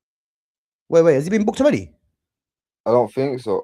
Unless he got one for the Verts one. No, I don't. No, yellow card. I thought he got booked already. I thought you meant a fucking substitution. No, because I thought, yeah, he was he got booked already because he just fouled Szoboszlai, and I thought it would be another yellow card. Right.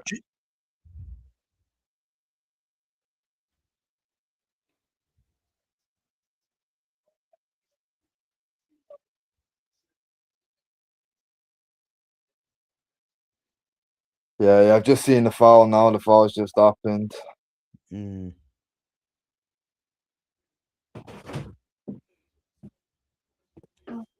Well, they got out of that well, man. They got out of that very well.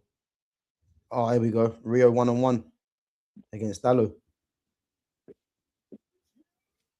Oh, unlucky.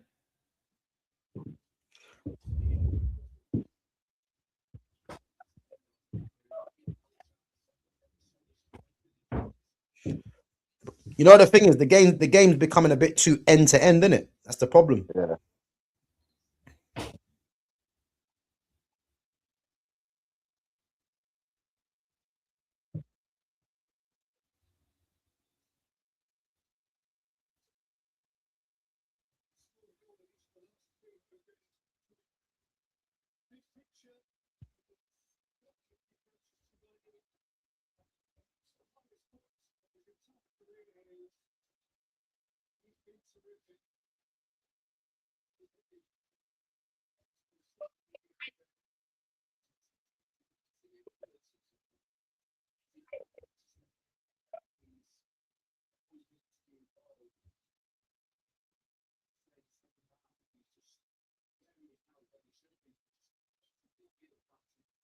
Oh, come on, man.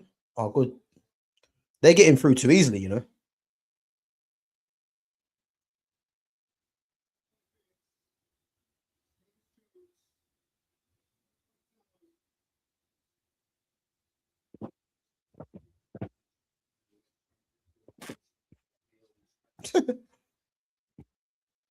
What's this guy doing, bro?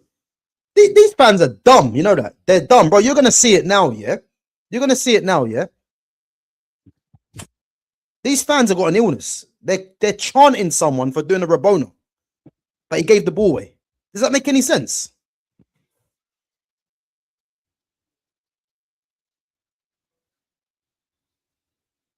Go on, keep the ball.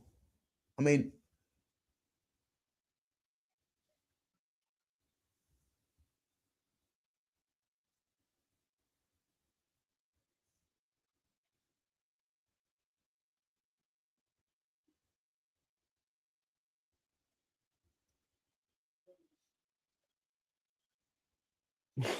Yeah, just clocked it. Fucking clown. what happened there? What happened there? Like, if they score from there, that's gonna be a joke, you know.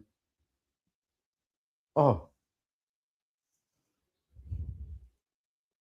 yeah, clock enders, bro. Listen, like these fans are just odd. The guy done a Rabona, yeah, gave it. The guy done a Rabona. They started cheering, but he gave it away. Like it's just odd, man. It's odd.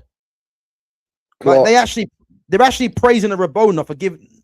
They're actually praising the Rabona because it's used. It's not a skill that's used often. But he gave the ball away. Like fans are odd, proper odd, man. And clock, this one's from me. Fuck you about tourists. Why? But is he wrong? To be fair, most games he's absolutely spot on. But I'm telling you now, the Liverpool game, like, yeah, you're getting a lot of Mancs turning up for that. Yeah. Well, obviously, like other games, like, yeah, we're not gonna pay stupid prices to go and watch us play fucking, you know what I mean, Sunderland or whatever you fuck that comes along. Like, you end up just saying fuck that. Let the tourists all go for them, innit? Yeah, bro, Xerxes is coming on. You know, like man's getting pity minutes, but you can see what Carrick's thinking, but it's not right, man. He's getting 5 minutes. You know. Wait for the cardboard cutouts. Bruno, can I have your shirt? Go on, Dorgu. Oh.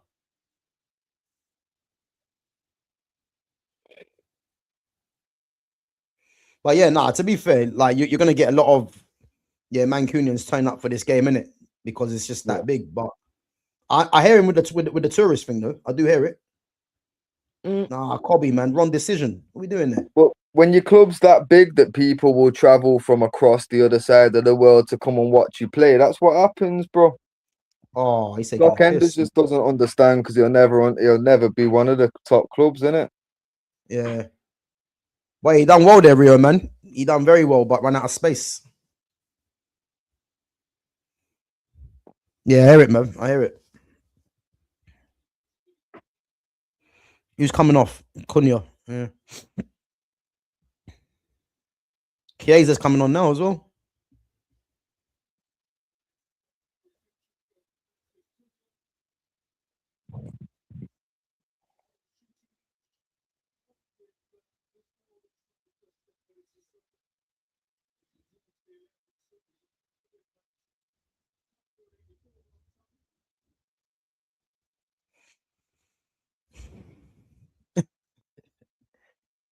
We got the most worldwide supporters club. Huh? Clockend is saying that Arsenal have the most worldwide, but you ain't even got more. Have they even got more supporters than Chelsea? You know what I mean? Like I say, I don't even think Arsenal can say they're the most supported club in any country. Never mind, fucking worldwide. Bro, you watch when they failed this season, yeah? You see how many people start supporting them. You know what I mean? Trust me. No, but one thing I will say, like obviously, a lot of the teams that do have like global fans coming all the time, they're the ones that have won the most trophies, innit? So obviously, fucking Arsenal don't have to worry about that for fair while yet. So them man are comfy, innit? But like I say, this is why we can spend 250 million in a season where we don't have European football, because we've got global fans. Yeah. Barca women to face Lyon in the final. You know what? I actually watched the Lyon against Arsenal. I think it was yesterday. And to be honest with you, yeah, I mean, the women are out. It's the men's chance. Let's see if the men can atone. But listen, you see Barca women, they're different, you know. They are different, Barca women. They've got some serious players. And I think Bon Mati, who's won Ballon d'Or for the last 3 years, yeah, I think she's actually out injured. I think she broke her leg or something, I heard. So, and they're still making Champions League finals. What's that, man?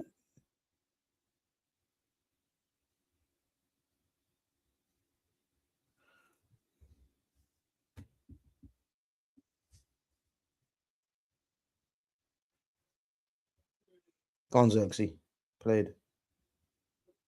Come on, let's kill the game off. Played. Unlucky, Dorgu. Unlucky.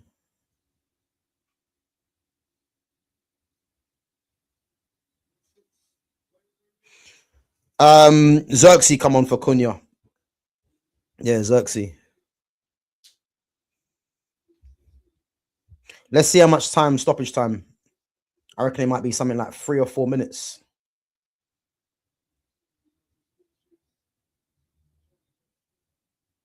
There's not been a lot to really add on, though, innit? It's not been no major stops, checks with VAR or injuries or nothing like that. Yeah, true.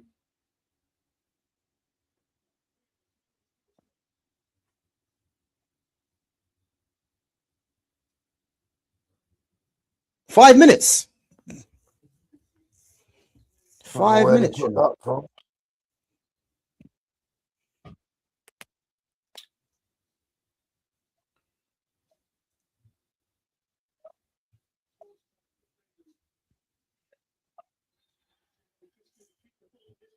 Played.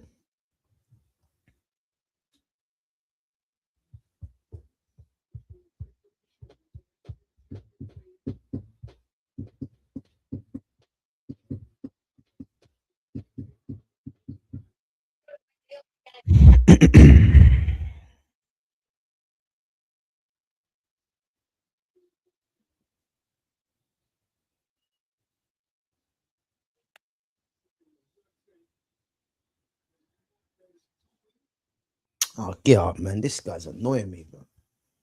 This guy's a con artist, man. This guy annoys me, you know. Bro, I don't think you understand. He annoys me.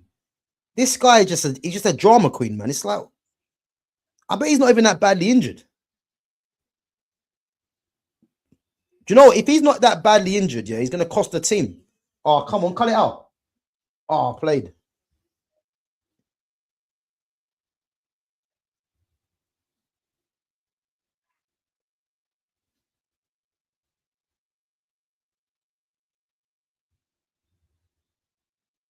Yeah, bro, this guy's an idiot. He's not even that injured. See, look, he's just complaining.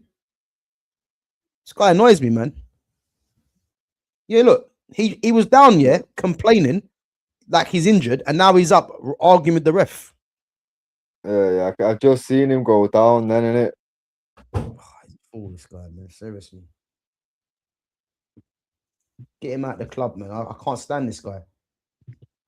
The Bruno show, you know what I mean?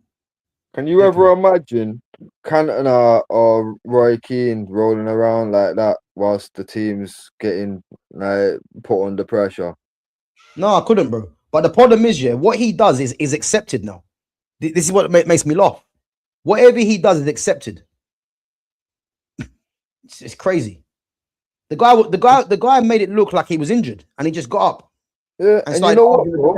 You know what? Since we're talking about captains and how they behave when it comes to shit like that, as much as I could not fucking stand Gary Neville and still can't, could you ever imagine Gary Neville as captain, or even at any point of his career rolling around like that and not getting up? No, I couldn't. But the problem is that's Neville, who we don't rate openly, and we'll still give him that he would have got the fuck up and carried the fuck on. That's the United mentality. That especially if you're gonna be fucking captain, you cannot be behaving like that. Yeah, but the problem is these guys are not gonna call it out. So that's what I'm trying to say to you. Bro, look at like this. Look at like this. Remember when Cristiano came and he was behaving like that as a kid? That got ironed out immediately. You get me? No one was letting him do it. Like now our captain's setting the pace by doing that. Like, come on, man. Yeah, but bro, he's been allowed to do that because the fan base don't hold him accountable. That's the problem. They hold everyone else accountable, but not him. Like it's odd. It's odd. He can do whatever he wants. This is my point. And as long as you've got a player like that doing whatever they want, you're not going to be a serious team, especially when you play like the way that he does. Szoboszlai free kick. Oh, I don't like them words. A poor free kick, though. I like them words.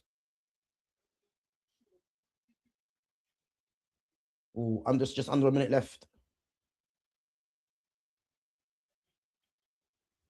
Look, here we go. Here we go. Here we go. Bro, you'll see it now. You'll see it. See, look. You'll see it now, yeah? And this is what he does, yeah? So now, the passion merchant, yeah, is now going to turn fans to making him think he had a good game. Just watch this. I'm literally, it's just about to be the free kick. He's actually coming off. He's actually coming off. Yeah, it's all a ploy, though. So the fans will start clapping him.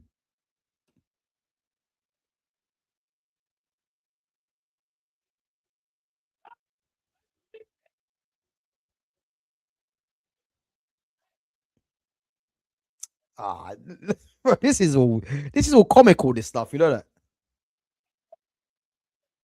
Yeah. Fucking it's all idiot. comical, man. Trust me. Lenny Yoro getting pity minutes.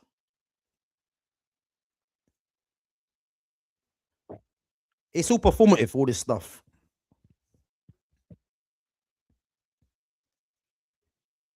But listen, Champions League football. Oh, Xerxes. Bro, what's Xerxes' quality there? Go on, man. Go on. Cut it back. What you doing, Dallo, you fucking idiot? What's he doing? Bro, you got to watch this, yeah? You got to watch this. What's he doing? Bro, what? Just watch this. What's he doing? Yep, Champions League football, here we come.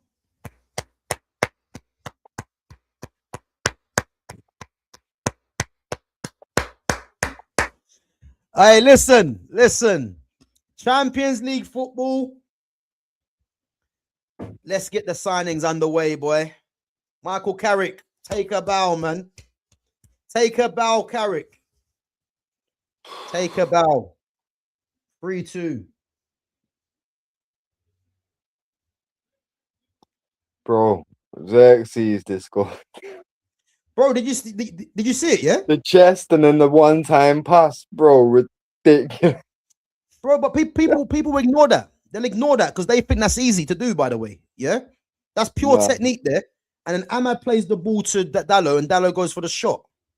And let's not like the pass on its own was on point. You know what I mean? Like ridiculous.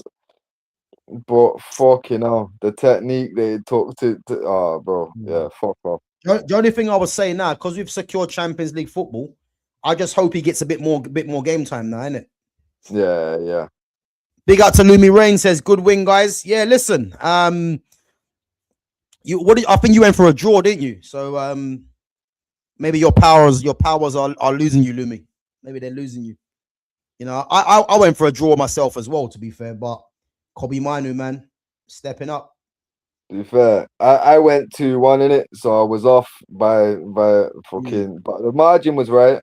The margin was right, but yeah, man. Like I say, the thing is, though, do you think the thing is, do you think if Liverpool had their strongest team, they win the game? Probably, you know. Probably. Just saying. From the way we played in the second half, yeah, and I don't think the first half would have been as clear cut as it was. Well, bro, a deflected goal, you know, a lucky goal, you would probably say. But listen, we'll take it, man. Yeah. No, that's standard. But that's what I'm saying. If they'd had their full strength team there, I don't think that first half we'd have been battering them the way we did. You know what I mean? I think we might have had a slower start to the game. But like I say, I don't care with games like this. It's the result in it. If you can play well on top of that's icing on the cake. But first and foremost, it's do not lose to these. You know what I mean? So, Carrick, take a bow, man. Take a bow. Fuck that, Kobbie, take a bow, son. Fucking the amount of pressure that guy's been fucking put under because of a dickhead that doesn't understand the club or didn't understand the club. Yeah. Nah, man. Kobbie, take a bow. Enjoy that fucking big bumping wage now. You get me? Big up, man. United are back. Next season will be interesting. I've told you already, yeah? I've told you already. If we get our summer right, I'm looking for a title charge next season. If we get the summer right, you know? And listen, I'm telling you this now. We are going to win a league title before Arsenal. You've heard it here now. Pin it. Do whatever you want to do. We are going to win a league title before Arsenal. I'm just telling you now. Yeah?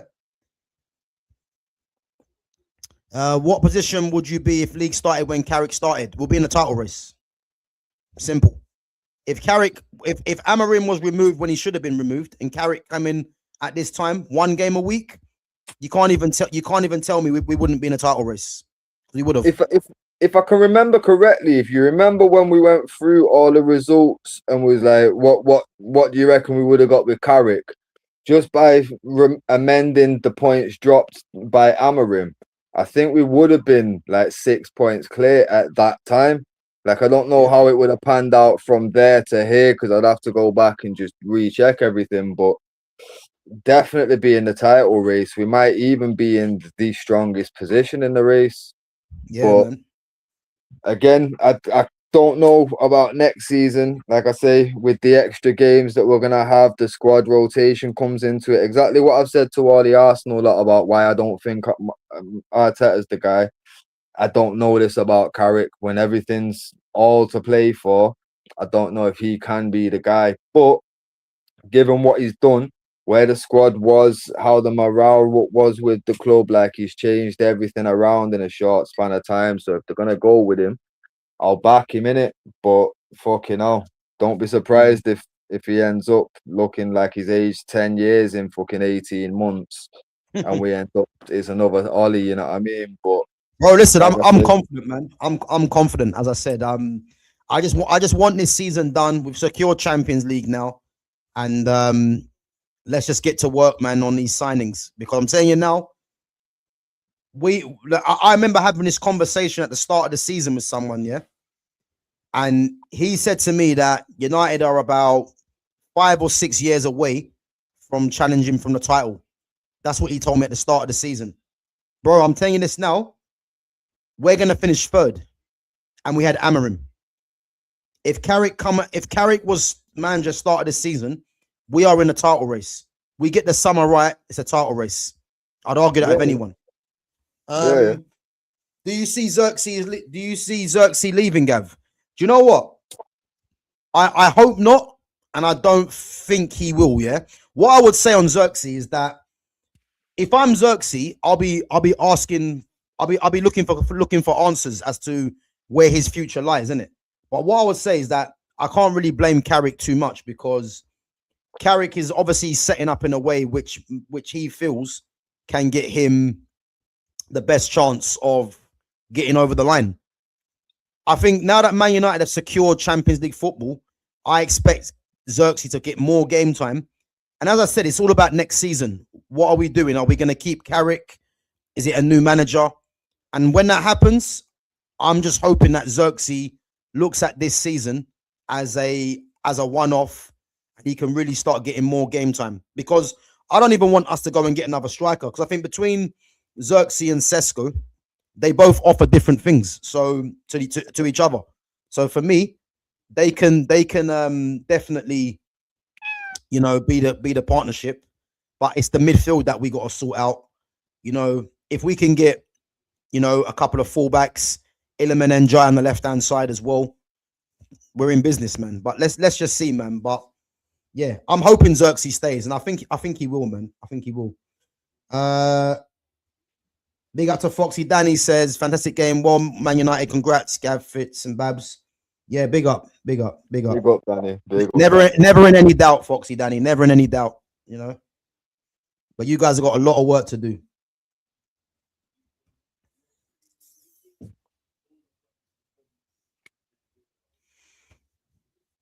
Yeah, big up, man. Let's go through this.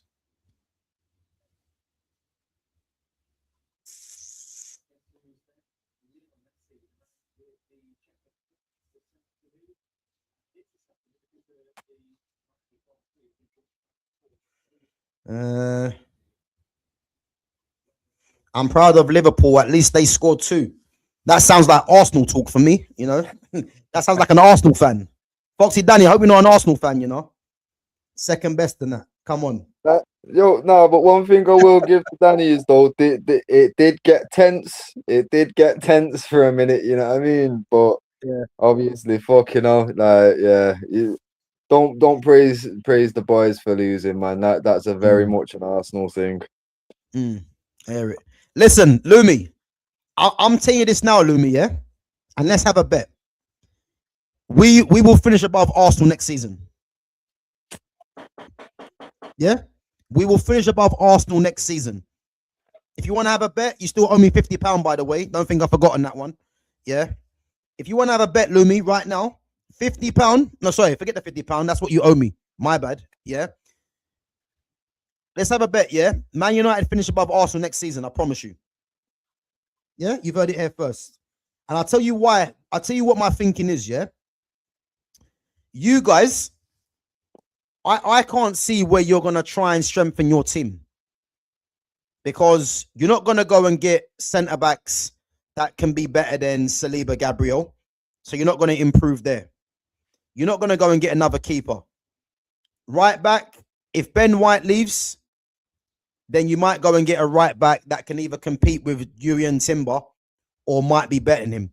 But again, what right backs are out there? Yeah?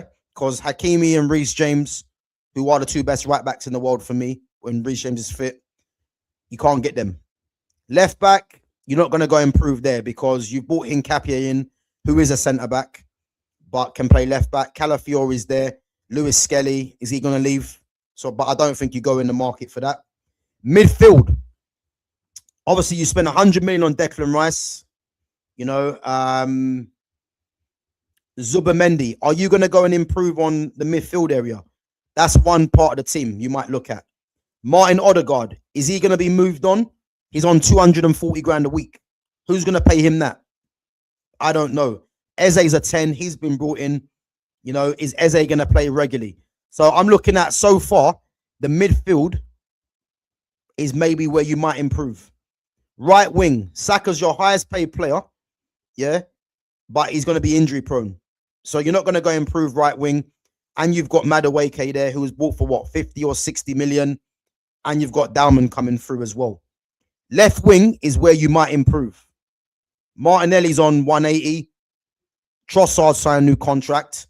One of them has to go for you to go and bring in a left winger.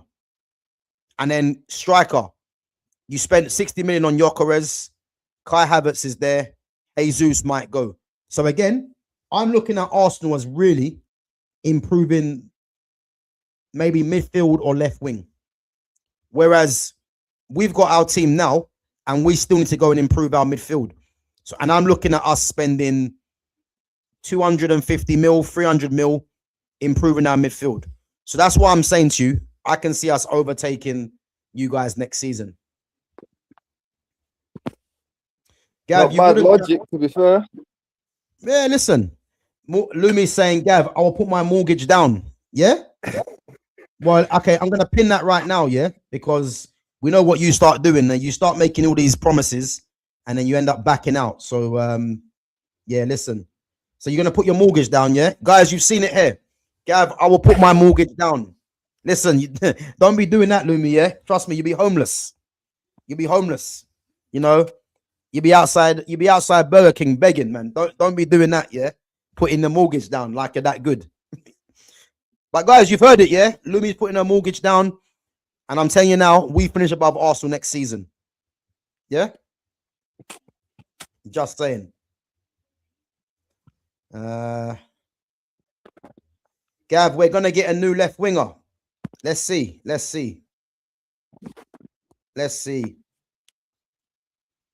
Has Klopp not mentioned anything about Kobbie Mainoo, no?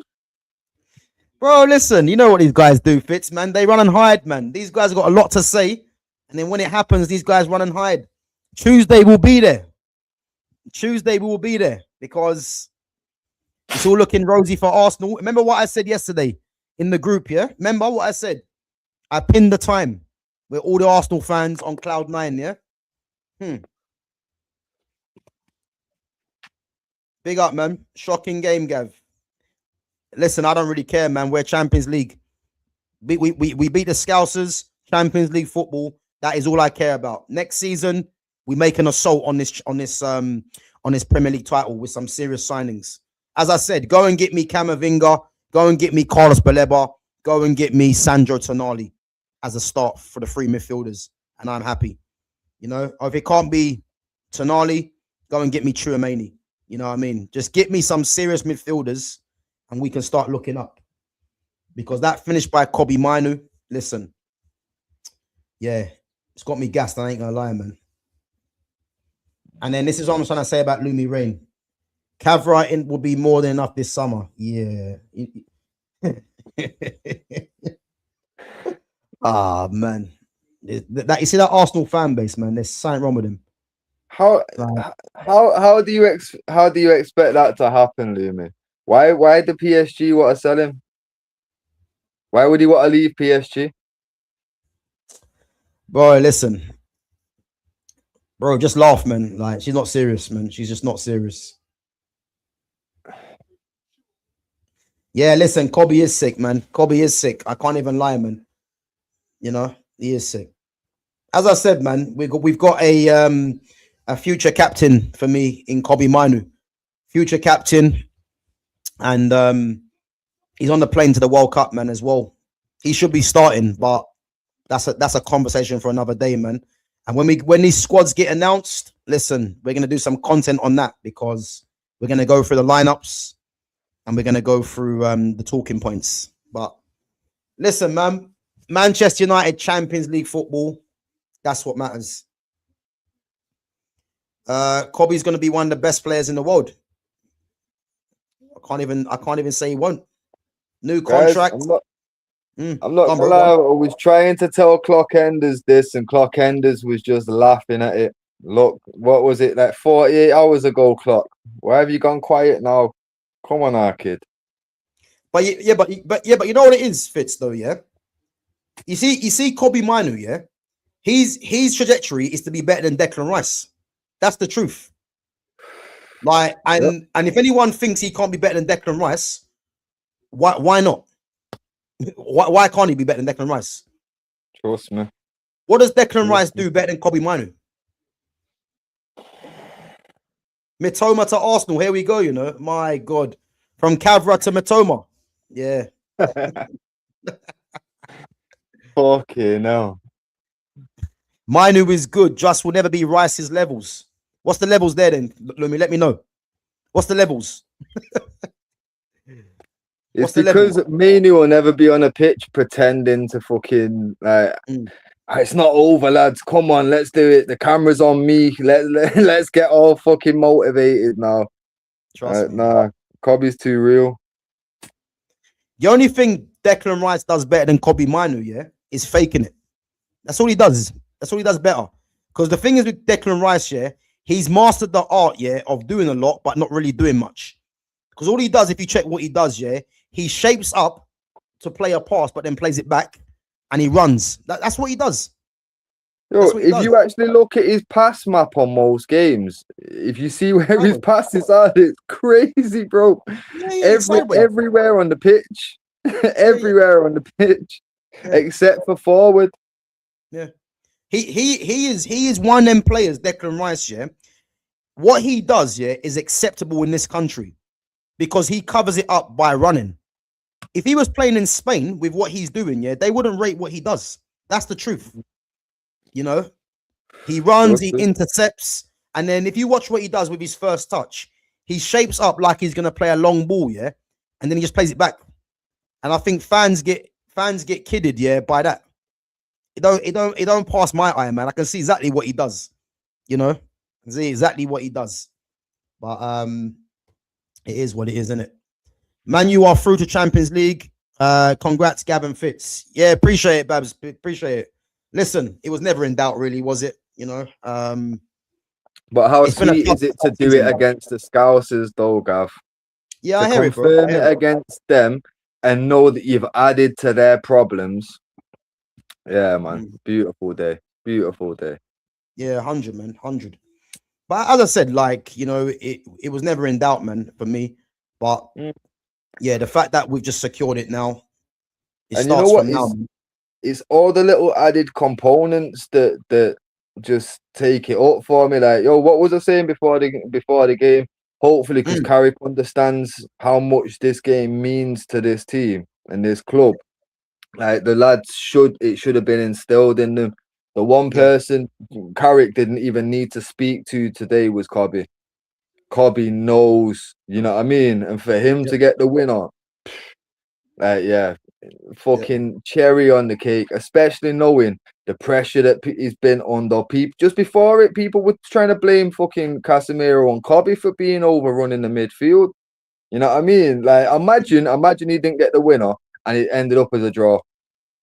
The pressure would have been on Ahmad and Mainoo all day. Bro, you get me? Because no one's gonna turn on Cass with 3 games left.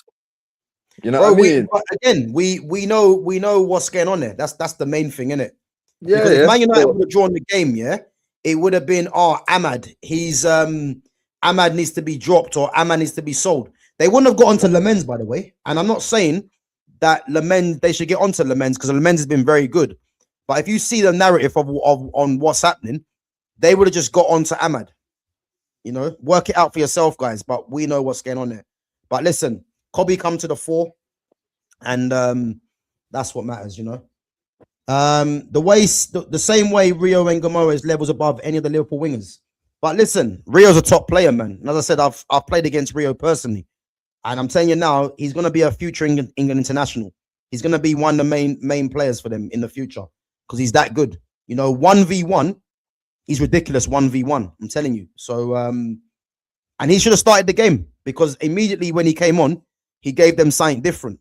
And as I said, he's gonna be a future England international. You know, he'll be an England international, I believe. Yeah, straight after the World Cup. That's where I think he'll be. I think he'll be amongst the squad after the World Cup because realistically, he should be starting more games now. But it's only because they're using the whole he's 17 as to why he's not getting much game time. Compared to what he should be getting. But yeah, he's a special player, Rio, and I'm telling you, he's going to be a good player.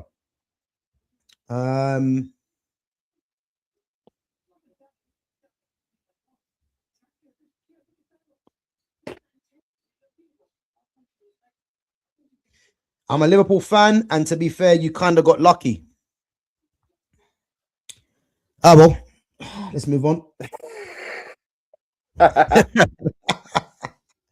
Yeah, listen, man. All that luck, I don't really care, man. Champions League football, here we come, and you guys still got work to do, man. Even though I do think Liverpool will get Champions League because there's 5 teams, you know. But listen, Aston Villa can leapfrog them. When are Villa? I think Villa are playing tomorrow, actually. Now Villa played today, innit? Tottenham. Did they? They're playing today. Yeah. You're lying. What time? Where they are? 1 sec. No way. Let me check. They're playing today. What time? No, they can't be. Bro, they can't play today. Oh, you're right. Yeah, you're right. Yeah. 6:30. 7 o'clock. It was 7 o'clock kickoff, innit? Bro, why have they got them? Why have they got them on 7 o'clock on a Sunday? It's probably the only time because obviously Villa have had to play Europa and they're gonna have to play again, yeah. innit? I'll be watching that game then. No, trust me. But that's what I'm saying. Listen. I can see Villa comfortably winning that one because they're at home as well. Tottenham are Tottenham and they've been on dog shit. Fucking, it's one of them. I can see them smacking them, and that just applies even more pressure to fucking Liverpool, innit? Yeah. The only thing is, though, they're in a bit of a catch-22 though, because they've got Europa League on Thursday, and they're 1-0 behind. So, are they going to play a strong team in this game? And then, I don't think they need to. You don't think? I think they can rest key players and still get the win against this Tottenham team. I don't forget that they're already struggling with a lot of injuries themselves, and on top of it, like Xavi Simons has fucking gone out for the rest of the season, and a few, you know what I mean? Like there's even less players available for them. Like technically, if they had a full strength squad, what they could put out today is probably like a 3rd choice squad. Yeah, you know what I mean. It's nowhere near a full strength. So realistically, if Villa wanted to rest Watkins, Rodgers, and either Onana or Camara, they could still win. Look at the rest of the players they got available. You tell me they couldn't get a win against this Tottenham team at home? Yeah, well, I think Onana's out anyway. He's injured. Is he? Oh shit. Yeah, I think he's out injured. So you rest Camara, you rest fucking Rodgers, and you rest Watkins. You can still win without them 3 against this Tottenham team. I actually think Camara's out injured as well, isn't it? But I actually think Watkins and Morgan Rodgers both play anyway. Yeah, Camara's out for the season, isn't it? He's been one of the main reasons that they've dropped off. Strict, yeah. To be fair, I've not really followed like when it went to that fucking international break, that fucked me up. Like obviously when it come back, I've only watched certain games in it. Yeah. Gav, that young guy Rio is good. Is he the guy you played with? No. So again, I've spoken this before, but I played against Rio last year, 5-a-side. So obviously the 5-a-side team that I play for, obviously his team, they're a team in our league. And obviously before Rio was obviously properly in the first team for Liverpool, he was coming over in the summer and that, trying to improve his fitness and that. And I'll tell you now, firsthand, I've experienced how good he is. He's a top young player, man. And he's going to be a future England international for sure. And the funny thing is, I remember having like a little joke with him, yeah? And this is when Darwin Núñez was at Liverpool. And I said to him literally before because he said to me that he's going to go pre-season with them in the summer, which is obviously this season. And I went to him, don't worry, man, you're going to be replacing Darwin Núñez as part of the attack anyway. And obviously he laughed. And look what's happened now. Darwin Núñez and Luis Diaz both moved on. And now obviously he's properly in the first team. And as I said, he should be playing more anyway. But yeah, listen, he's a very good player, man. 1v1, he's a problem, an absolute problem. But again, when people watch Rio, yeah, you shouldn't be surprised at just how good his feet are, because this guy's been putting the work in, you know what I mean? And as I said, when it comes to isolation with the fullback, 1v1, he's probably one of the best in the league at that young age, 1v1. He's probably arguably one of the best in the league, 1v1. He's that good. You know what I mean? So, oh yeah, bro, Kobbie got another. I forgot, Kobbie got another winner against Liverpool, didn't he? Before. Yeah. And he got the fucking winner in the FA Cup final against City, man. He turns up when we need him to in these kind of games. Sorry, it was a draw, not a winner. It was a draw. Yeah. Yeah, he's ridiculous. Like he pulls out big goals in big games. Like, he don't score often, but when he does score, usually it fucking means a lot to the club. You know what I mean? Yeah. And you remember, bro, there was fans coming on there, yeah, saying get Kobbie out, do this, do that. And it's like, look at it now, man. You see how things change? Yeah. Ruben Amorim had us thinking, yeah, that Kobbie was any guy. He had us thinking. Had them man thinking. Us man was saying it from long time. This is why I was saying I feel vindicated every time I watch him play. Because we were sat here saying it for time. Get Kobbie on the pitch. Why is Amorim fucking doing this? And then eventually it got to the point where I was vocally saying, fuck this. If it's Kobbie or Amorim, fucking get rid of Amorim right now. Kobbie has to be the future of this club. Fuck that. Obviously, then he gets a contract. People start questioning, is that the right thing? Now, look, you know what I mean? This is how he repays, man. Like, fucking ridiculous player. Absolutely fucking ridiculous. And you know what? Anyone that even questioned him, suck your mum. Simple as suck your mum. Right being a straw and all that. Like, I'm done. Like, nah. If you question Kobbie, get fucked. I'm telling you now, I was one of a few people, and I know there was still a fair few out there that backed Kobbie all the way.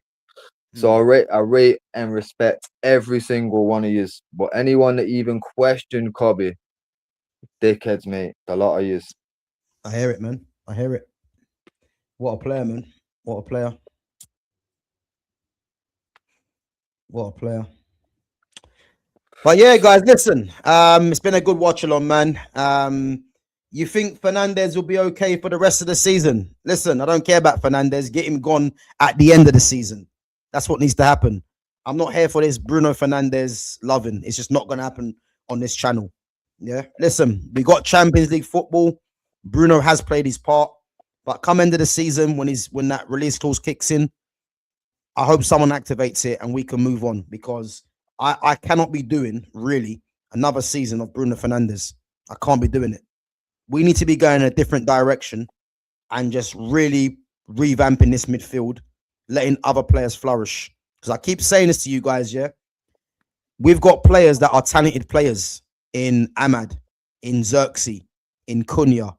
I don't really rate Brian Mbeumo like that, but he's dropped off, yeah? These guys will all thrive, yeah, I believe, once Bruno Fernandes moves on. It's just that simple. That simple. Again, I ain't even got the energy to even go through it, you know. But let's just wait and see what happens into the season. But I need him gone, man. I need him gone. Again, if he does stay, which I hope it's not that, it is what it is. But do not expect Man United to do anything serious with this guy in the team. It's just that simple for the long term. Yes, his numbers might look decent, but there's reasons for that. But we need to be a cohesive footballing team, and you can't be that with him. You know, it's just that, man. So yeah, it is what it is. I'll allow Bruno for one year and 1 year, only 1 year. Can't do everything in the window. We can do everything in the window, bro. I'll tell you why, yeah. He's got a release clause, yeah. If someone activates the release clause, they have to Man United just have to just usher him out the door. Like, there is ways that we can move on from him. There is. But, and again, we do need passes. So this is what I'm trying to tell you, yeah. If we go and get some proper passes in the team, yeah, put it this way, yeah, we go and get 2 starting midfielders, yeah, I want to see Kobbie in this team. How do you get Kobbie in this team? By either going to a 3 in midfield to get more control, or you play Kobbie as a 10. But if Bruno's still here, we go and get 2 starting midfielders. Are you going to be satisfied with Kobbie being on the bench if it means another season of Bruno Fernandes? That's the question. You know?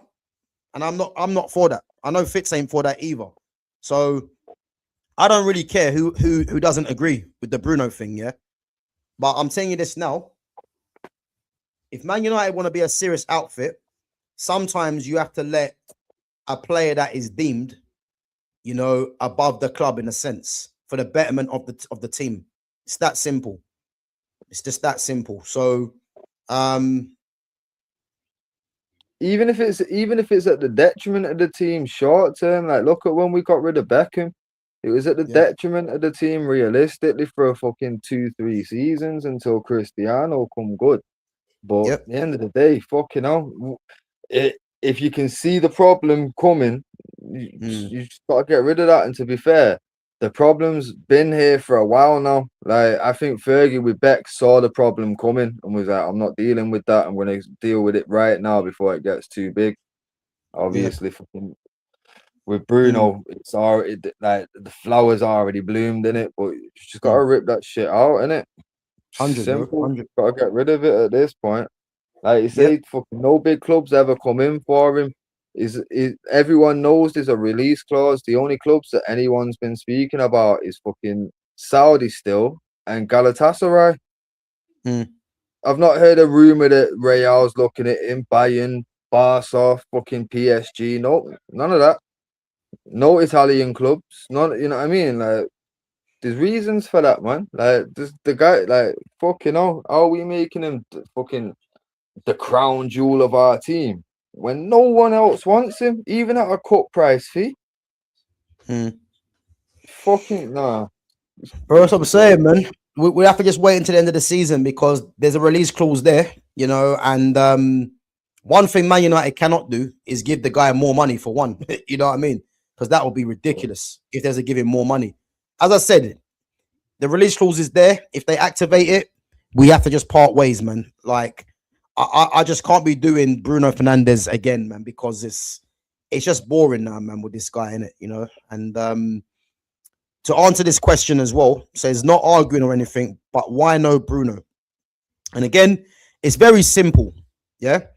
When you've got a guy that dominates everything in terms of set pieces, in terms of occupying the ball, and then you've got other attackers that are not shining.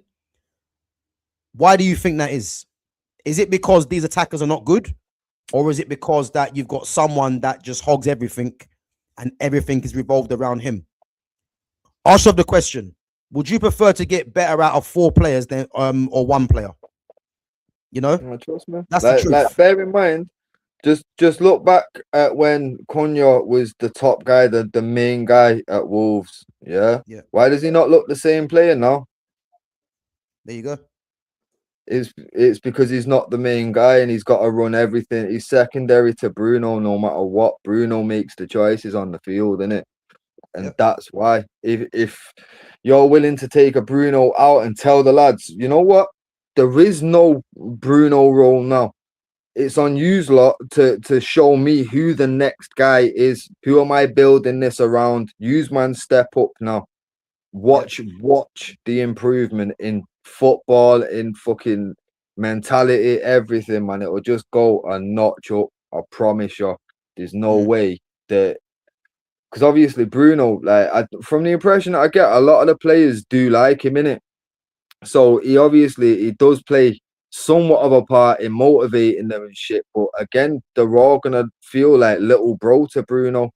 You know what I mean? Like, they're being spoken down to and shit. You take big bro out of the equation and tell all the little younger siblings, right? Step up, show me your potential, tell me who's next. Watch the potential. It's ridiculous because we already know we've got ballers. You know what I mean? But it's a case of when Bruno's dictating everything. Now we're not seeing the full potential of little bro anymore because everyone's working towards making big bro look as good as he can do. Yep. It's not the one, man. And again, you look at that Man United squad right now, yeah. The only person that Bruno can't chat to is Casemiro, and he's leaving. Yeah. Yep. So again, if you've got Casemiro leaving and you've still got Bruno there, Bruno's ego is going to be even more heightened. because no one can chat to him because in his eyes, he is Mr. Manchester United. That's the problem, you know. And as I keep saying to people, do you want to get better out of the majority of the team, or just keep or get better out of one player? And when I say get better out of one player, it's not Bruno's performances, by the way, because even today he weren't great. But Man United won the game and he'll get overlooked. But Bruno's numbers for people are what they keep talking about, you know. And as I keep saying to people, you know, we've got players that are talented. You know, Fitz already mentioned, you know, Cunha's not looking the same. Cunha's having to play left wing for Bruno. Ahmad's a 10. He's having to play out wide and he's not in the greatest of form either. Xerxes can't even get game time, even though he's a 9. But the very fact that Bruno plays and then, you know, you've got the Cunha's, the Mbeumo's as well, it means another body there that he has to try and work his way to get into the team. So my thing is, yeah, just give Kobbie his flowers and let Kobbie, if you want Kobbie to shine, let Kobbie take over the mantle from Bruno. And then we bring in the Tonales, we bring in the Balebas, the Camavingas or Chouamainis, yeah? We bring them in, you know, make the midfield look a lot better, you know, bring in the players that are required, and we'll see what we do next season. And then this nonsense talk, Hughes wouldn't be third without him. That's the biggest load of nonsense I've heard. Yeah. Are you forgetting that we finished 17th with him? Like, you see, when people come out with this, yeah, this is just lazy. Hughes wouldn't be third without him. Right. So how football works, yeah, if Bruno wasn't getting these assists from set pieces or his other assists, someone else would step up. So to keep saying that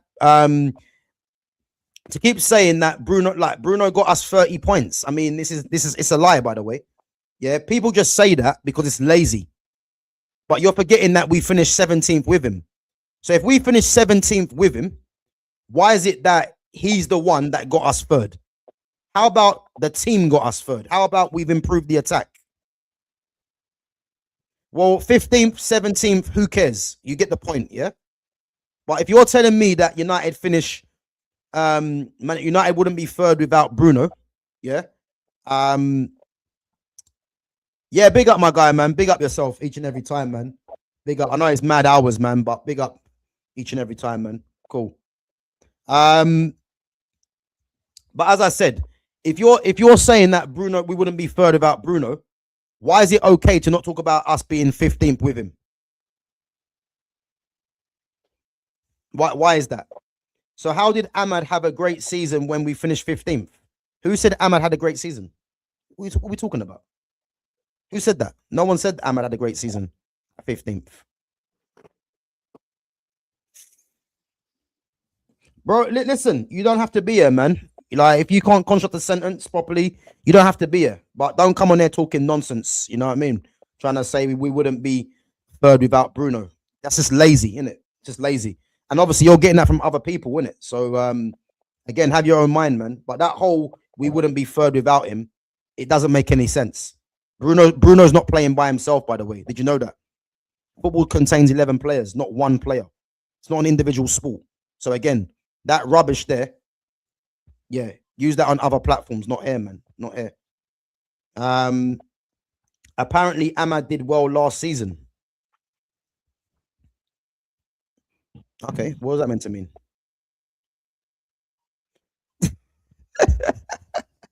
When he played most of it at fucking right wing back, I don't see how anyone can say he played well.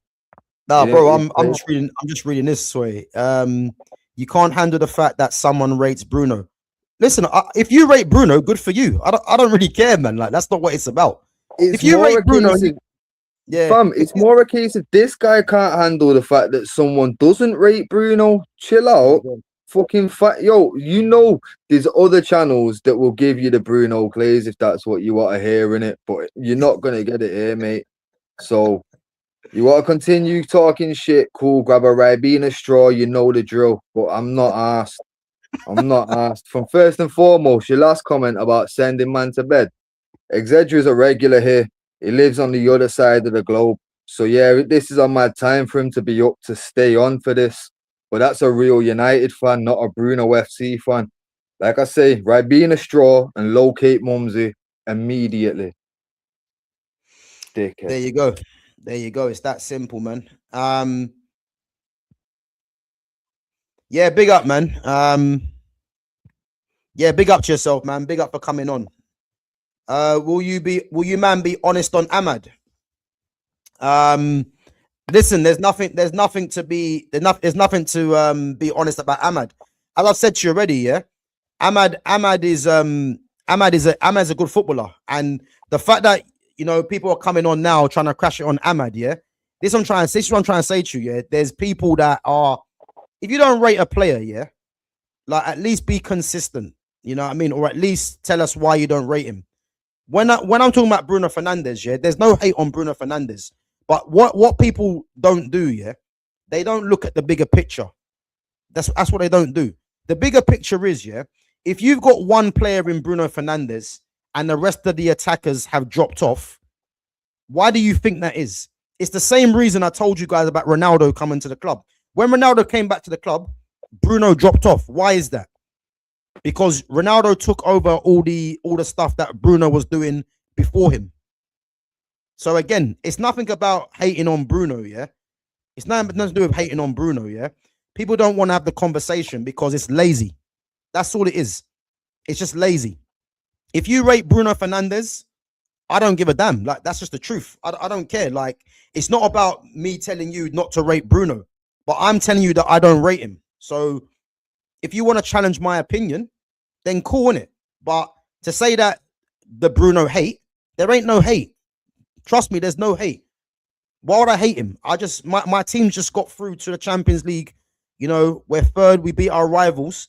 There's no hate. But I think what the problem is here is that the majority want to go with the narrative of Bruno, and I see through the narrative. It's just that simple. Bruno's not as good as what a lot of these fans think he is. It's just that simple. And my thing to you is, yeah,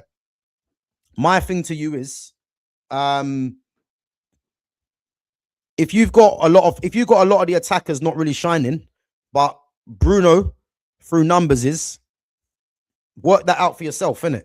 It's just that simple. You know.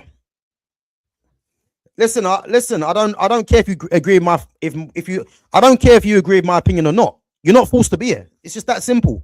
If you want, as Fitz said, if you want to go and find other channels that glaze Bruno, this ain't the channel for it. I just give you my honest opinion, and I want my team to get back to the top. And unfortunately, Bruno's been there for what, 6 years, and every top game that we need him to step up in, he doesn't show up. Europa League final last season, where was he? It's that simple. And the thing is, if you're not just wanting to hear Bruno glaze, then cool, stick around. But like I say, come with better than it's Bruno hate. Because honestly, none of us, and there was a comment earlier from an Arsenal fan that's always on these streams, and my man even said we've never once said that we don't like him or we hate him. We just tell the truth on our opinions. We just say we don't think he's as good as everyone makes out. And realistically, we can survive without him. And we feel that other players would thrive in this United setup without him there.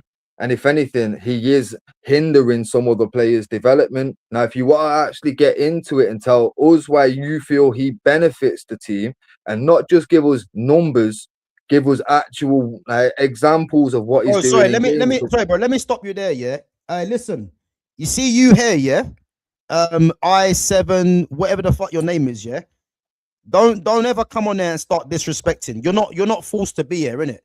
And as I said to you, if you want to come on here, yeah, and debate your Bruno talk, then the channel's here for that. But when you start getting disrespectful, there's no time for it. You know what I mean? So at the end of the day, your time's up now, man. Because don't come in there and disrespect. Grab yourself a Ribena straw, get your mum and suck her till you draw dust, pussy. Think I give a fuck about your opinion? If you wanted to have a conversation, we're here for it. There's a lot of people in this chat that don't agree with everything we say. We don't expect it. We actually are open for intelligent conversation. I will drink my bottle, bro. Maybe because you're not old enough to go and buy one. Just go and fucking pipe down, take a nap, grab your fucking milk from the fridge, fuck off to mummy, innit? There Dickhead. you go. Out you go. You know what I mean? But so did De Bruyne win the league with City, and he does exactly the same thing that Bruno does? Again, Kevin De Bruyne for me, yeah, was a good player. Do I think he was as good as what they made him out to be? Not for me. And that's not saying that De Bruyne wasn't good, but De Bruyne, again, you have to read the pattern, yeah? A lot of the players that are hyped up in the media, it usually means they're overhyped anyway, a lot of them. That's the truth. And De Bruyne was instrumental for Man City. He was. But he's another player that is very much overrated in this era of football. Because if you go and check when De Bruyne played for Belgium, he never had the same impact for Belgium that he did for Man City. Why do you think that is? Why do you think? Could it be because he is playing in a system at Man City that allowed him to thrive? And then when it comes to international football, it isn't the same? Could it be that? Because Eden Hazard was Belgium's main player. So again, it's not about not rating Bruno. If you think that I don't rate Bruno, I honestly couldn't give a damn. Like, if you think I don't rate him, that's up to you. But we're here for the conversation. It's just that simple. Tell us why you think Bruno's a top player. Tell us why. But to come on there and say that, go on, bro. No, I was gonna say, to be fair, big up Carrick Ball, because I know like we've gone back and forth about the Bruno thing a few times, and I know he remains respectful on it. Obviously, he just presses with it, like. But this is the kind of conversation I'm here for. The man wants to bring this kind of, it's civil debate, you know what I mean? And I'm here for it. But like I say, man, what a fucking start talking bullshit and just repeating narratives diverted from another channel. Go back to that channel, innit? No one's here for that. But like I say, with the De Bruyne shit, bro, fucking for me, De Bruyne was actually a better player than Bruno. Let's be clear on that. You get me? So there's not really a comparison to be had, but if you want to force a comparison, cool. But let's be real. Okay, De Bruyne did the same kind of shit as Bruno. All right, that's your opinion. But look at his fucking medals. Look at the shit that he won for City. Like we said earlier, numbers don't really mean shit unless they're equating to something for it. You get me? And at the end of the day, top players, 9 times out of 10, when they've done big numbers, they've had a good season. They've got medals to show for it. And as a United fan that's watched my team win everything, compete for fucking everything, to watch him be our captain and see big games. We've competed in a lot of finals with him there, you know. We've not won many of them. I'm not here for that. I'm really not here for that. And I'm not willing to just deflect blame on every other player around him because he gets numbers. Can't wait. If he's meant to be the catalyst all the way through and he's the reason why we got there, why can't you get us over the line then? Because that's what Cantona used to do. Cantona come back off a how many month ban? 9-month ban? And fucking instantly come back, stepped into a fucking FA Cup final against Liverpool and scored the winner. That's what a captain does. That's what the talisman does. That's what you build a team around. You know what I mean?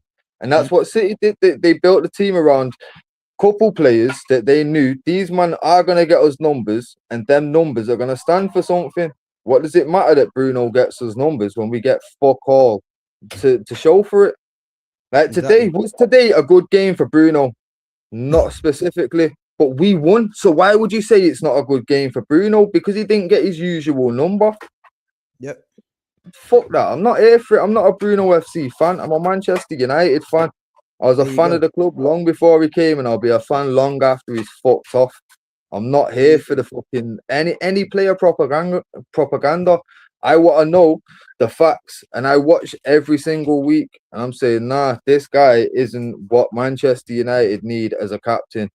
And certainly, like, we've had captains that you don't build the whole team around.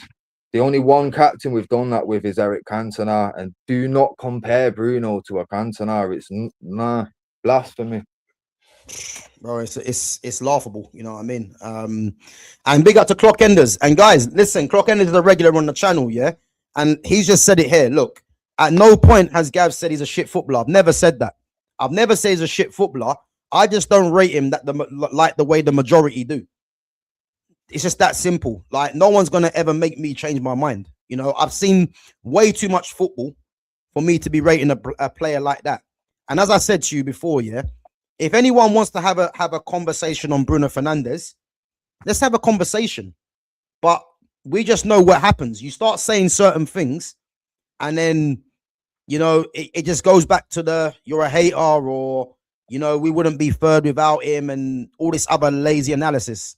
And that's what it is. It's lazy analysis. Because if you want to do a deep dive, yeah, into Bruno Fernandes, yeah, we've done the content there. The content is there. Go and have a check. Because Sky Sports have done a very good job of convincing the majority of the public, yeah, that he's this messiah of a player. But what you need to realize, yeah, as I said, what I've been saying about Bruno, Patrick Vieira said the same thing. Patrick Vieira, former Premier League winning title captain, yeah, something that Bruno hasn't done yet. Am I saying it's all on Bruno? No. But my thing is, yeah, exactly what he said about Bruno and the player of the year is exactly what I've been saying. And the fact that Bruno's in the conversation for player of the year, it's very funny that, yeah, because when he was under Amorim, there was no one talking about him being player of the year. And all of a sudden, Carrick's come in. And how many games has Carrick been in charge for, Fitz? 1 sec, I'll just double check. Because they'd be very, because no one was saying, yeah, that Bruno Fernandes should be getting player of the season under Amorim. I doubt there'll be anyone in this chat right now that will tell me that, you know, there was shouts for Bruno to be player of the season under Ruben Amorim. And then Carrick's coming for, I think it's like 10 games? 13 now. This is right. 13. So Carrick's coming for 13 games, yeah, which is not even half the season. But yet there's talks about Bruno being player of the season. And again, that just shows you, yeah, that this whole Bruno thing is being forced because because he might break the record for assists. Like, the whole thing's nonsense. It's nonsense, you know what I mean? And big up to Spotlight as well. First time in says, Bruno is not player of the year. Is this for Premier League only? There you go. There you go. You know, Bruno can't be player of the year. It doesn't make sense. I don't care how many assists he's got. Again, we've broken it down already. Are these real assists, really? Maybe in this era, because this era's done. But Patrick Vieira said it. How can a player be getting player of the year based off of assists? When has that ever happened? You know, it's not like Bruno's putting in great performance after great performance. He's literally in the conversation because of them bogus assists. That is literally all it is. So, as I said, people can rate Bruno all they want, you know, but it's not here, man, you know. So, what's this? Bruno is good because he played in a shit team. De Bruyne had... Yeah, let's move on from that. Yeah, it doesn't mean anything, man. Big up, though, anyway. I want to have proper conversations, not because he's playing. And why is it everything? Why is it always as well? Yeah, Bruno's in a shit team and everyone else is in a good team. Like, where's that narrative come from? Like, it's nonsense. You know what I mean? The facts are he's been there for 6 years, 6 or 7 years, and he's only won a FA Cup, a couple of FA Cups, I think, and a Carabao Cup. Is that acceptable for a player that is hyped up the way he is? Oh. You know, it doesn't make any sense. Oh. If Bruno gets player of the year, then United can inflate their asking price when sending him to help with their debts. Again, Bruno's got a release clause, so it doesn't make a difference. So he's got a release clause that kicks in the summer. So Man United don't need to get him to get player of the year because the release clause is there, innit? You know. No, listen, I didn't ask your opinion. You just gave me some stuff on there that it doesn't really make any sense. You know what I mean? As I said, tell me, like you're saying you think Bruno's good because he's playing a shit team. But that's exactly what I just said about not deflecting about fucking he's playing around lesser players. No, he's not. Every time we've signed a player, everyone's been gassed. When we signed Varane, Casemiro, De Ligt, everyone was gassed. Don't tell me that he's got shit players around him. If them man aren't leveling the way that they are, why is that? Because fucking Captain Magnificent's doing fuck all to help them. You know what I'm saying? If he's Yeah. constantly losing possession and putting the defense under pressure, De Ligt and Varane are gonna look fucking shaky. If he's not fucking doing his midfield duties, then Casemiro's gonna get overrun and struggle. He's making people look bad and making you think these players are shit. Are you mad?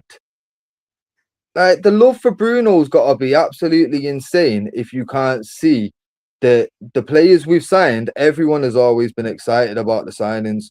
No one has said, why are we signing this guy for time? You know what I mean? Yeah. I'm not willing to fucking deflect and blame anybody else in the team. He's the captain. If he can't pick up what's around him, like, yo, don't forget, someone was in the chat talking about Graham Souness before. Graham Souness turned around and said that you don't win anything with kids because we sold a bunch of starting players and fucking promoted 5 youth prospects. That same season, those 5 youth prospects won the double. Why was that though? Because they had Eric Cantona as captain. They had a real talisman that could lift everyone around him and make them all better just for him being on the pitch. If Bruno can't do that, why is he getting Cantona level treatment? Obviously, Carrot Ball, I know you might not have lived through Cantona to experience that, but us fans that have, this is why we cannot get past this Bruno shit, because we've seen this before and we've seen it work. Cantona won us our first Premier League title in 24 or 26 years? 26 years, I think it was. We went without a title. Cantona came first season, won it. Second season, double. The fuck? Then the third season, they sold half of the first team and promoted academy prospects, and he did the double again. What are we talking about? That's what a captain of Manchester United is. That's a player you build a squad around. There's no conversation for Bruno, and especially if you're going to start off with, he's good because he's playing in a shit team. Now, bro, you've lost me. You've lost everyone because you're talking shit. Sorry. I don't mean to make your opinion seem invalid, but to me, telling me that this team is shit, you're wrong. You're wrong. Man. You know what I mean? So I'm sorry, but we have to now just agree that we disagree on the matter and just move forward. But me and Carrot Ball have been back and forth a few times about Bruno, but that's just a weak argument, bro. And at that point, we will shut the convo down because we've already touched on this. Don't deflect on other players and try and say that Bruno's fucking good because of his them man of shit. No, man, that's not how it works. Yeah, and let me just go through the last couple of these before we do move it on. So last year he had Garnacho, Hoyne, and Anthony in front of him, and you know why this makes me laugh, yeah? Because I've touched on this before, yeah. It seems now to be cool, yeah, to crash it on Garnacho, yeah. We were telling you Garnacho was shit from early, and all of a sudden now, because Garnacho actually showed you what he was all about, it's now cool to be saying, oh, he had Garnacho. The same fan, I'm not saying you, Carrick Ball, yeah, but I guarantee you was the same one that was glazing Garnacho. I guarantee you was one of them. Garnacho was never good, yeah. Rasmus Højlund was never good, yeah. And all of a sudden now, it's Bruno had Garnacho, Højlund, and Anthony, yeah. Højlund and Garnacho were never good. And let's face it as well, yeah. Bruno relied on Garnacho and Højlund, and I'll tell you why that is, yeah. Garnacho and Højlund are willing runners, yeah. So just a bit of an insight as well. There is a reason why Ahmad is struggling, because Ahmad is a ball to feet player. Ahmad's not a runner, yeah. So again, to get the best out of Ahmad, this is why I keep saying Ahmad needs to be playing central, because you can tell his confidence is low. He doesn't get on the ball as much as he should do, yeah. And as I said, like, it's one of them things, yeah, where Bruno, the way Bruno plays, Højlund and Garnacho is ideal for him because they're willing runners. But you've got Cunha and you've got Ahmad, who are both players that want to be on the ball, and they're having to alter their positions for Bruno Fernandes. So you cannot tell me that is a positive, because it's not. Joshua Zirkzee a ball to feet player, yeah. And if you look at the history of football, yeah, you cannot have the majority of your front line all being runners, doesn't make sense. This is why when I see Garnacho, Højlund, Bruno, and Rashford as a front four, who in their right mind thinks that's ever going to work? It's not. It's never going to work. And even if you put Anthony in there, Anthony's the only one out of that four that really wants to keep the ball. Yeah? You look at Liverpool when they had Salah, Mane, Firmino. That front three would never have worked without Firmino. Firmino was the glue, which allowed Salah and Mane to get the numbers. That's how football works, about partnerships. Playing that front four today, yes, people will tell me, yeah, we won the game. But to play Sesko as a striker, Mbeumo, Cunha, and Bruno, you go and play that front four in 10 games and see how we get on. It's never going to work because there's no ball retention there. Yeah? And these are little things that people don't have energy to try and talk about. So again, it's not, and I'll say it for the last time, yeah? This isn't about if people think it's Bruno Fernandes hate or whatever it is. The facts are, do I rate Bruno Fernandes as highly as a lot of other people? No, I don't. Do I think Man United need to be moving on from Bruno next season? 100%. Why is that? Because if we do, you know, the summer transfers that we should be doing, how are we gonna fit Kobbie into the team with the new signings in midfield? And if you still got Bruno there, still playing Cunha out of position, is Cunha entirely happy playing left wing? Of course he's not. Is Ahmad happy playing right wing? No. So the best way for us to move forward as a team, unfortunately for a lot of people, is to be moving on Bruno Fernandes. It's that simple. So again, but let's celebrate the win, man. Let's celebrate the win. Let's celebrate Champions League football. Right, guys, I'm going to go through a few more of your questions before we wrap it up. Now, listen, Carrot Ball. Again, I don't think you was hating on. I don't think you was criticizing Garnacho. If I'm honest, I could be wrong, but I reckon you rated Garnacho last season. I just think because Garnacho's at Chelsea and it's now fashionable to be talking about Garnacho, you know, I think you might have jumped on that bandwagon. Again, I could be wrong, man, but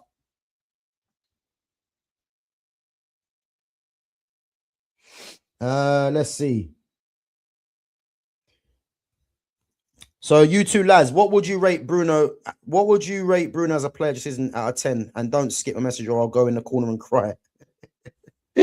Well, you can cry, man, because I think you gave him an 8 out of 10. For me this season, Bruno would be a 6. He'd be a 6. Yeah, just above average. Yeah, be a 6. What's he done? What's he done? To be fair, that's again, I'd say that it's only numbers that make me fucking say that, because if we're going off actual performances, it's a 5, maybe a 4.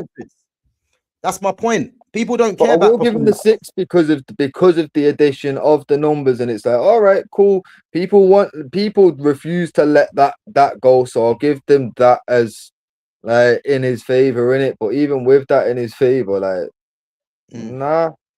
It can't be above 6, but if we just take the numbers out of it and we look at his actual statistics of like his long ball accuracy and stuff like that, considering he's a long ball merchant, it's got to be a 4 because he's below 50% on long balls, ain't he? So how can you get when he's a long ball merchant? The other day, man, explained all of it. He explained all of it.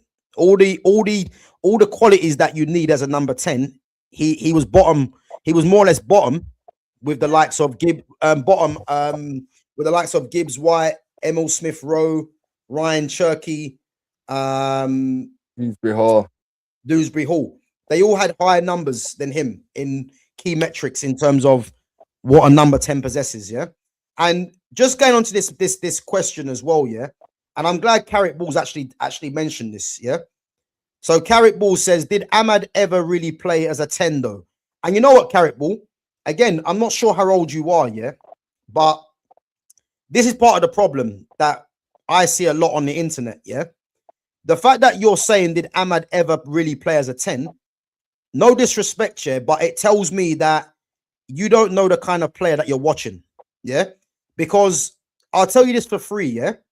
You probably think that Bruno Fernandes is actually a number 10. He's not. Bruno Fernandes actually started off as a right back. I guarantee there's not many people that actually know that. Go and watch Bruno Fernandes when he was in Italy. Yeah, he was playing as a right back. Yeah. Also, he's not even a number 10, Bruno Fernandes. There's being a number 10 and there's playing in the position. If you watch Bruno's average position on the pitch, he plays more as a supporting striker because for him, it's about numbers. Yeah.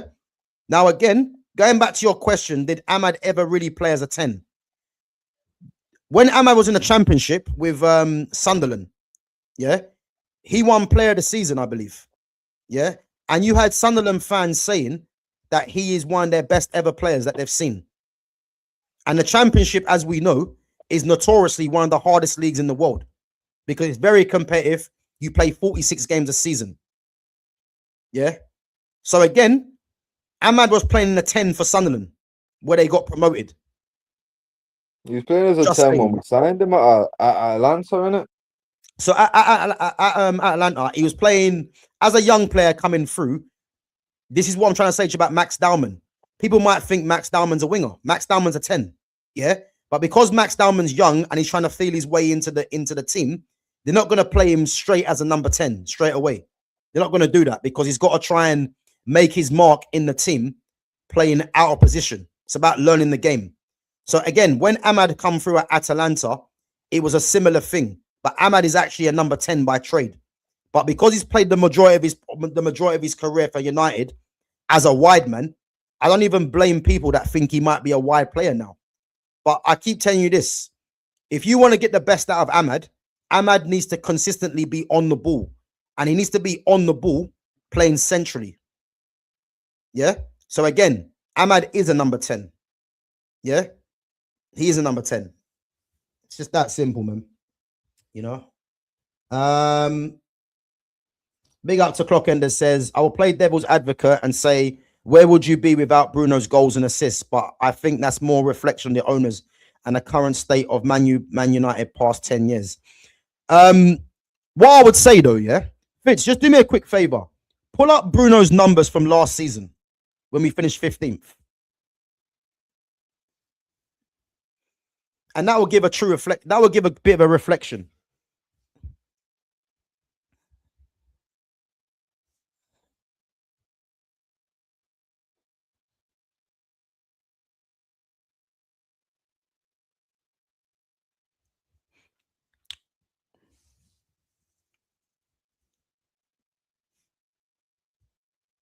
And guys, let us know, who do you think was a standout player today on both teams?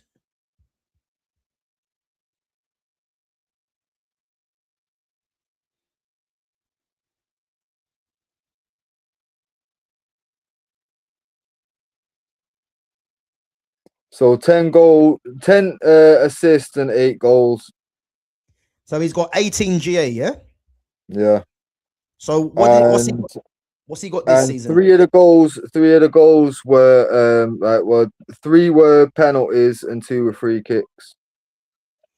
So out of the 8 goals, he had 3 from open play in it, and then obviously assists. It doesn't say from here. I'd have to go in a bit deeper, but yeah, okay, 10 assists. So more or less, yeah, he's got similar numbers to what he had last season, to what he's got this season.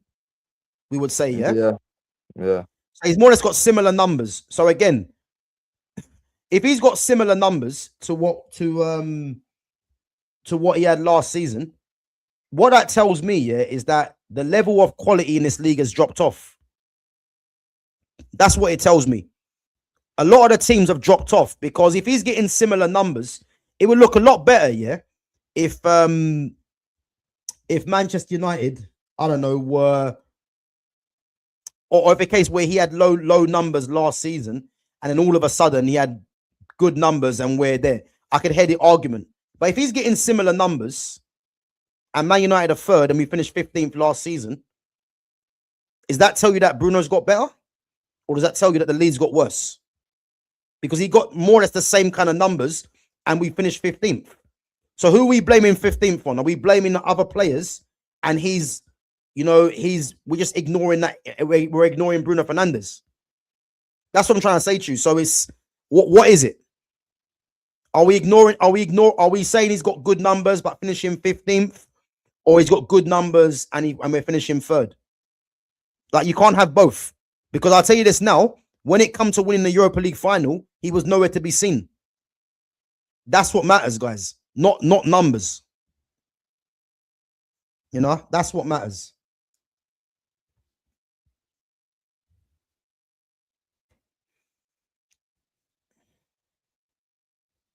The table doesn't lie. Exactly. Similar numbers, we finished 15th. Similar numbers, we're third.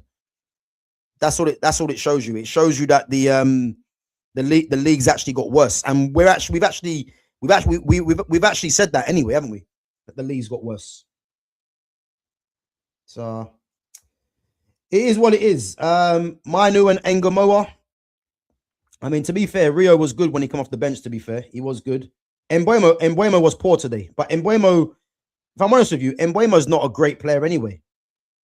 You know, when we actually signed him, you know, I wasn't really that excited, I'll be honest, because I wanted other players ahead of him. But because obviously he got numbers, you know, you can see the signing. But you can clearly see, yeah, a possession-based team that isn't Mbeumo. You know, and Mbeumo's playing right wing 1 minute through the middle. Like, he's struggling as well. He's struggling. So leagues got Clockenders is saying leagues got worse or Man United got worse. He got worse, clearly. But yeah, that doesn't make sense because we're third. So we've obviously got better. You know what I mean? So the league's got worse. It has. We've got slightly better and the league's got drastically worse. Yeah. There's no other way of looking at it. Yeah. And Fitz, you can answer this one, yeah, because I've been through this, yeah.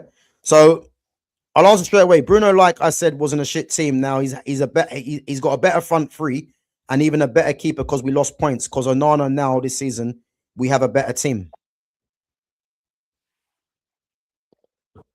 Oh, like I say, look at you want to talk about the front three you had last season. Okay.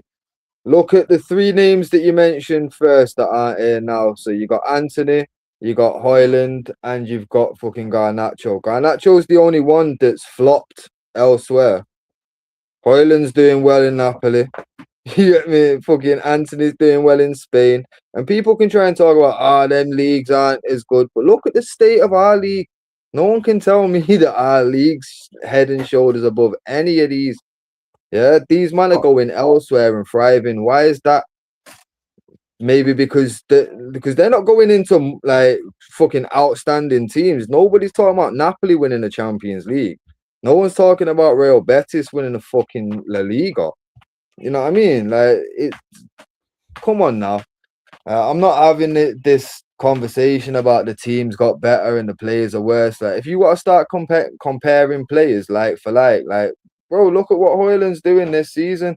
Sesko's been getting a bit of pressure here, there, and wherever from fans because he's not turned up in certain games. End of the day, like I'm not here to say, fucking last season, fucking because we had Onana in there. It's not all on a fucking goalkeeper. Because one thing that I will say is I've not gone back and done it, and I've not got the time to. I've got kids. I ain't doing it.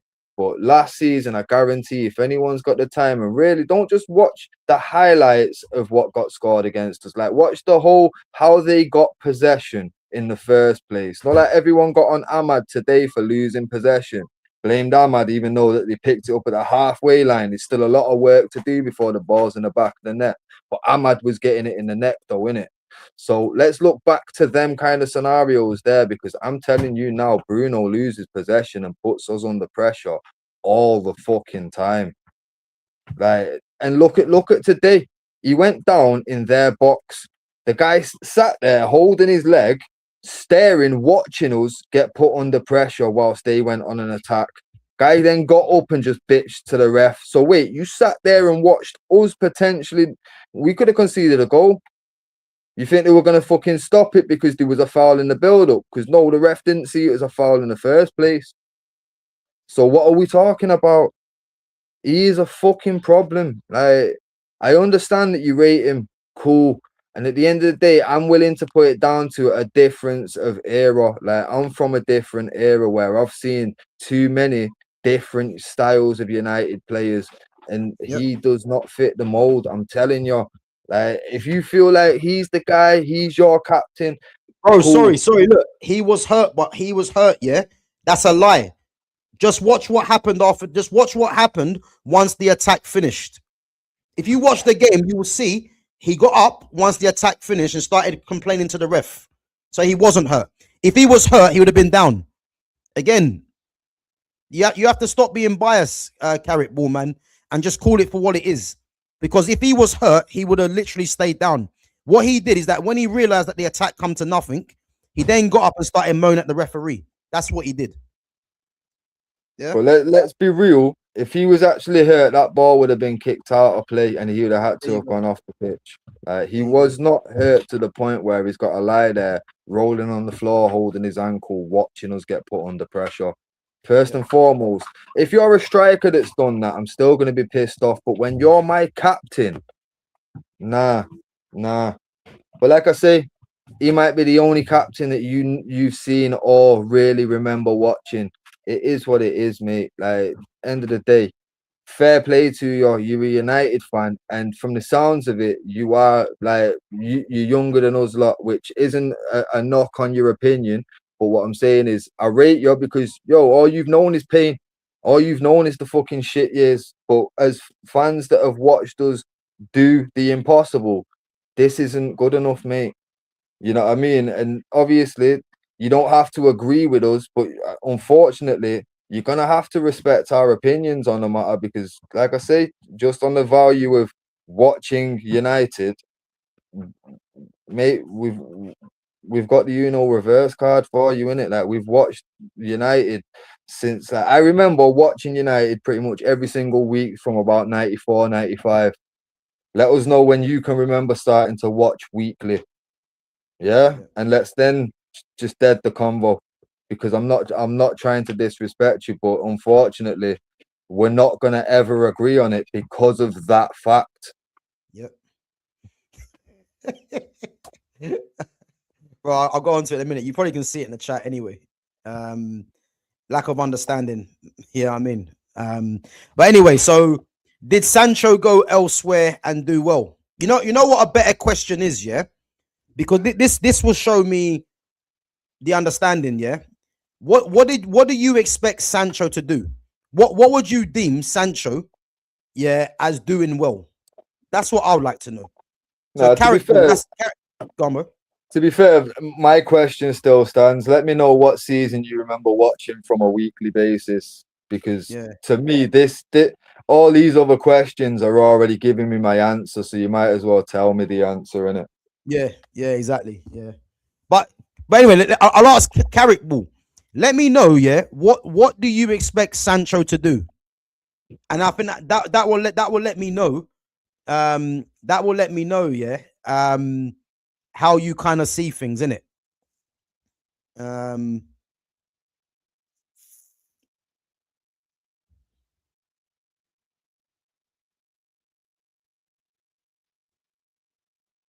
So going elsewhere and play well.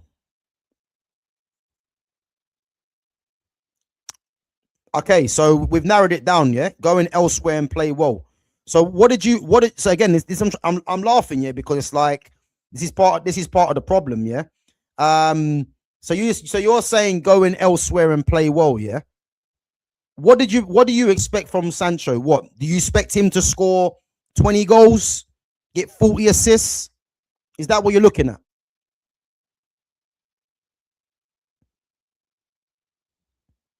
Going elsewhere and doing well, lad. But again, you need to narrow it down, man, because it doesn't make sense. Because there's loads of players that don't go elsewhere and do well. And to be fair, until you give me my answer, refrain from saying lad, kid, any of that. It's mate for you or bro until we get that answer. Yeah. And you know what? Big up to Mojo King, yeah? Sancho went to Dortmund and got them to the Champions League final, Chelsea to the Conference League final too. Plus, he's been instrumental in Villa's run to the semis. And this is why I'm asking, yeah? What is it, Carrick Ball, yeah, that you're looking for Sancho to do? Because if we can narrow down what you're looking for Sancho to do, yeah, it will kind of let us know, yeah, that where you like what you're looking at, kind of thing. You know what I mean? Because Mojo King's already told you he got Dortmund to a final, and he was instrumental for them as well in all competitions. So if you're looking for Sancho to score 20 goals and to get like 40 assists, that's not realistic, because that's not the kind of player that he is. And again, it's about understanding what kind of players they are. You know, so again, let us know. So do what Rashford has done at Barca. Adapt. Yo, I'm seeing a lot of comments, but not an answer to my question. I asked one question, my guy. Yeah, it's mad. Sancho was worse than Garnacho, in my opinion. Again, when people don't have any pictures to them, they're bots. So we're gonna just ignore that. No. One sec. This is the same guy that was saying Garnacho was always shit. Behave. You definitely had that overhead kick picture as your screensaver, didn't you, mate? Come on. Listen. His name's Arthur Morgan, man. That's telling me a lot. That's telling me what era he's from, by the way. He's from the 50s, man. We ain't got time for them people. You know what I mean? No. You know what? Know what that tells me, bro? He's not even old enough to be John Marsden. That's what that tells me. Red Dead 2, yeah? Safe. I know your age group, pal. Good luck with your GCSE results, pal. Hey, listen, I should have clocked it, man. Arthur Morgan, Red Dead Redemption. Hey, bad boy game, by the way. Bad boy game. But listen, if you was a real guy, you'd be John Marsden. That's a bad boy game, man. I can't even lie. But yeah, listen, Carrot Ball, man. Answer our questions on a serious one. What is it that you expected Sancho to do? Like, how many goals and assists do you think he should be getting? Because it will let us know where you stand on Sancho. And to be fair, I'm going to keep just throwing jabs until I get the answer to my question, Carrot Ball. So I beg you just answer it, because I don't want to be like this. Bro, I think he's asking what question was it? What year do you remember watching United every week from? Like, what was your first proper season where every week you're starting to watching it? That's all I want to know.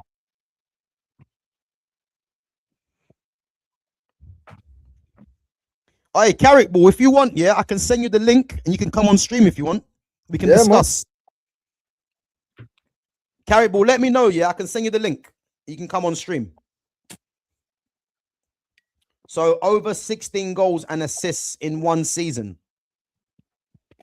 Let me guess. So he's only done 15 at Dortmund. Is that why you're picking 16? So he said over 16 goals and assists in one season. That's what he thinks. Fair enough. So what? You're deeming the fact that he hasn't got that is that he's shit then? Yeah? Is that how you're seeing it? But what's Saka on again? Saka's got 6 goals and 5 assists. All right, so not 16 in total, no? Sweet, okay. Just so I know for reference point what we're talking about. Again, all you're gonna hear is he's been injured, or you're gonna hear excuses. The facts are, I know. But I just want to make sure the measuring sticks there, innit? I want to know what we're talking about. See, Saka's been out loads, clock enders. Sancho was in the same convos as Messi and Neymar for most dribbles at 19, you know. Only deluded United fans think Garnacho is better than him. Yeah, but listen, the thing is, a lot of Man United fans don't care about that because they don't care about football. That's the truth. If you're someone that really loves football, yeah, you don't make them stupid comparisons saying that Garnacho is better than Sancho. It's just illogical to start saying that. It's either you're trolling or you're just genuinely don't watch football. So again, I don't even take them things personally because it's just nonsense. You know what I mean? It's just nonsense. But as I said, Carrot Ball, man, if you want the link and you want to discuss your point, just let me know, man, and I can send you the link. Because it's all well and good, you know, typing behind a keyboard. But show your face, man. We have a conversation. It's all love, man. John Marston, you know. Yeah, trust me, man. Red Dead Redemption.